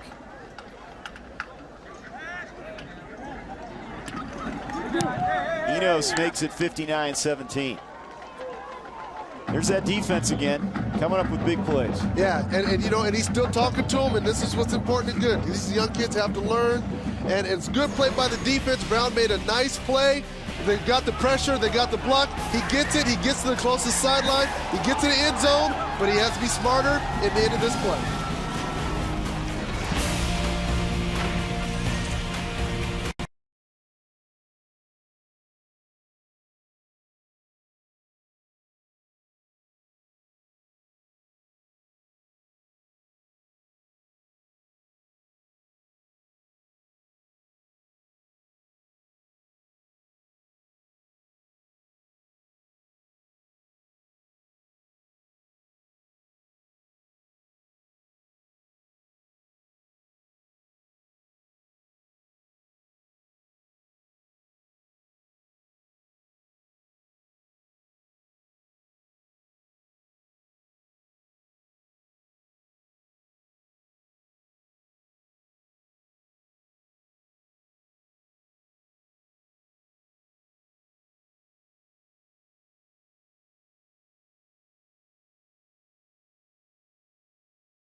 Division I AA team or whoever, right? And a FCS team. FCS team. So Boise State should win that game, but they have to watch out because of the hangover. It could affect them. Flag is thrown. Manley for the end zone, and he overshoots his intended receiver, Tavion Rogers. Up to sort the flag out here. Yeah, there is always that. You got to play week in and week out, don't you? Yes, because anything can happen, and mentally you got to think of 5 men in the backfield, offense, penalties declined. Result of the play is 4th down. You got to always watch for that. As a head coach, I guarantee you, he's talking to his staff about getting these guys back. Because you got to think about it. They just went from possibly playing for the national championship game and a BCS game to, I would love a BCS game for them to still happen, but yet that may be completely disappearing. They don't get that. And they're young kids. And they're young kids. So, I mean, it's huge. It's just huge. 4th and 7 now. Manley. Nelson, that's good enough for the first down. Great spinning effort from the 5th-year senior down to the 15-yard line. Flag as well. 3 yards from the end of the run, 1st down. They called it on to Mexico State, unnecessary roughness. So they get the first down grab, and then they'll back him up. Kenny Turner? I think so. I think he said number 3. Yep, I think so. So Nelson's catch moves the chains, but then they back him up to the 30-yard line. And see, that's what's hard about this young team. You make a great play. You get the first down on a 4th down conversion, even though it's the end of the game, and then you shoot yourself in the foot, backing yourself up. Well, Manley, they talk about progression from freshman to sophomore year. He could have a big stride into his next season. Remember, he was not a full-time starter. Now here's a late flag, and it's getting a little bit out of hand here, some pushing and shoving after the play. Catch by Rogers. That's the kind of stuff that just cannot happen. You and I did it. After the play, unnecessary roughness, hands to the face, defense, 99. 1st down. That's Haku Correa, and that's probably a response to what happened previously. Right, and you can't let that happen. And you and I did a game earlier in the year, 2nd game in Georgia, where there was some feistiness going on with Georgia Tech and South Carolina State, and how the referees pulled everybody together right there in the middle and stopped it right there on the spot. And sometimes that's what you have to do, tell the kids, hey, don't even think about it. Nip it in the bud. Yeah, nip it in the bud. Yep. Final 2 minutes here. Hawaii about to clinch a share of the WAC championship in convincing fashion. The Aggies trying to close things off on a high note here with a scoring drive. They had a 13-play drive early on in this game, which was one of the highlights. Manley on the day, 19 of 34, 131 yards, has been picked off a couple times as Coach McMacken looks on here. The 24-yard line, penalties assessed to the 12-yard line. And they'll have a 1st and 10 at the 12 now. And I think this is crucial important. They need to try to get in the end zone. I would have some good plays called here. And it's all about momentum. It's all about every play counts with the young team. A little smile there from Coach Walker. Here's the carry by the quarterback. Manley down to the 7-yard line. They've gone to that play quite a bit. They have, and it's hard because they're trying to run to the strength of this Hawaii. Those 2 nose tackles, and Tue Palalutu and Miatonga. You're doing a good job with those now. I'm impressed. I'm trying. But, it's not working. So, yeah, you try to get outside. But like we said all game, this front 4 is probably the MVP of the team. They've played so well throughout the season. They've kept them in a lot of games. Their tackles occupying a lot of space, letting the linebackers make the plays. Manley, catch by Turner, diving for the stick on 2nd down. And they'll mark him out of bounds at the 2-yard line with 1:24 to go. Got tangled over there with the sticks, it appears. You don't want to get in a fight with those sticks. Those can be dangerous. Very dangerous. Very dangerous. You see right here, he catches the ball. He's trying to lead it a little bit forward. Just great pressure by this defense. They are just all over the place. You're seeing Ahmad right there coming in, making the tackle. This defense, they're deep, they're young, and they're fast. 1st and goal. at the 2-yard line. Hand off to Turner, straight ahead, and he's shut down after maybe half a yard by the middle of that line, and Kamala Umu, the senior from Kauai, was there to shut him down. Yeah, and I think he's hurt. That didn't look too good. You know, he has the hurt knee, and you can see him limping out. He got bent backwards. That's always tough when you get those big defensive linemen. You're a running back, and they're doing everything to pull you backwards, and your body's a different way. You know, it's almost like a Vegas show, contortionist, you know. and sometimes you got bad knees, it makes it hard. 2nd and goal now, under a minute to play here. And it is Smith, and Seth Smith is in. Touchdown Aggies. Good story for him. He has had health problems this year, battling back to get on the football field on senior day. Senior from Oakland, California. Last year, a 1,000-yard rusher. His 3rd rushing touchdown this season. And this is just man-on-man blocking, just willpower, driving the legs. He was not going to be denied. He got into the end zone. Gets a touchdown probably for the last time on this field. Yeah, a guy that had 5 100-yard games a year ago. A good way to finish his career as the extra point from Stampler splits the uprights. 41 seconds to play, 59-24. And something to kind of hang your hat on, you know, as you look ahead to next year. Well, this is the thing about it. You see Coach Walker there, when you got a young team, every play counts because it's a teaching moment. You're still trying to build. He's trying to build some things here. He's trying to educate and teach these kids on how to win, how to get that losing mentality out of the mind. And so that's exactly what's going on right now. In fact, he's taking every moment, every opportunity to teach his kids how to win, how to play, how not to give up. You mentioned his background, UCLA defensive coordinator. How about coaching under the likes of Joe Gibbs, Pete Carroll, and Bill Belichick? You can learn a few things. I think so, and I think that's why I say you got this young gentleman coming into your room, your house to recruit your son. It's very hard to tell him no, because when you look at his pedigree and what he's done, who he's been under, and what he's about, I think most kids that if you're looking to put your name, put something on the map, you're going to come to this program and play for him. The one thing he can be happy about, he's beaten New Mexico in back-to-back years. First time this program's done that since 98-99 seasons. Here's the squib by Davenport. It's picked up by one of the upbacks for Hawaii, and that is Mana Lolotai, the junior from Oahu. Born in American Samoa, and that is a guy that they have a couple guys that wear number 50, but that's the linebacker. They also have an offensive lineman that wears number 50 as well.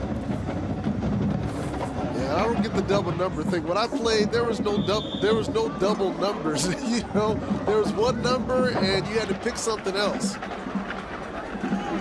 And it's going to be it for Moniz as they put the finishing touches on this one. Final moments here. Shane Austin, the junior from Camarillo, California, hands it off. It's Demude across midfield. And that should be the final play of this ball game as he's short of the first down. A dominating performance from Hawaii. Congratulations to Coach McMacken. They grab a share of the WAC championship and they win their 9th game. And they did it in a team fashion. He said this is a very unified unit, offense, defense, special teams. Even though the special teams didn't do their part necessarily today, he's very excited about this team and what they've accomplished and what they will accomplish next week and for the bowl game. Tough senior day for Dwayne Walker, but he's hoping better years are ahead for this Aggies program. Hawaii wins it 59-24, and we will have more. We'll take a look at Alex Green's record-setting day. Great effort from Greg Salas as well, as Hawaii improves to 7-1 in the WAC, and they clinch a share of the WAC championship. 59-24. More from Las Cruces coming up.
A single game Hawaii rushing record, 327 yards on the ground force for the senior Alex Green, and Hawaii wins big time at New Mexico State, 59-24. Huge game on the ground. You couldn't ask for any more out of Alex Green, using size, speed, and strength, getting into the end zone numerous times today. And when you look at some of these runs, especially this one, I mean, this is a guy, 6'2", 230, running cat quick, but still has the strength and speed to break through tackles. And I think this Hawaii offense is just that much better because of how effective he is. 3 touchdown runs, and the other guys stepped up. Just a day at the office for Moniz, 315 through the air. And he started out a little shaky, but again, you're seeing 4 touchdowns and very precise on his passing. Once again, our final score, 59-24. Hawaii clinches a share of the WAC championship. For Jay Taylor and our entire crew, I'm Trey Bender saying good night from Aggie Memorial Stadium in Las Cruces, New Mexico. The preceding has been an exclusive presentation of ESPN, the worldwide leader in sports. So long from Las Cruces.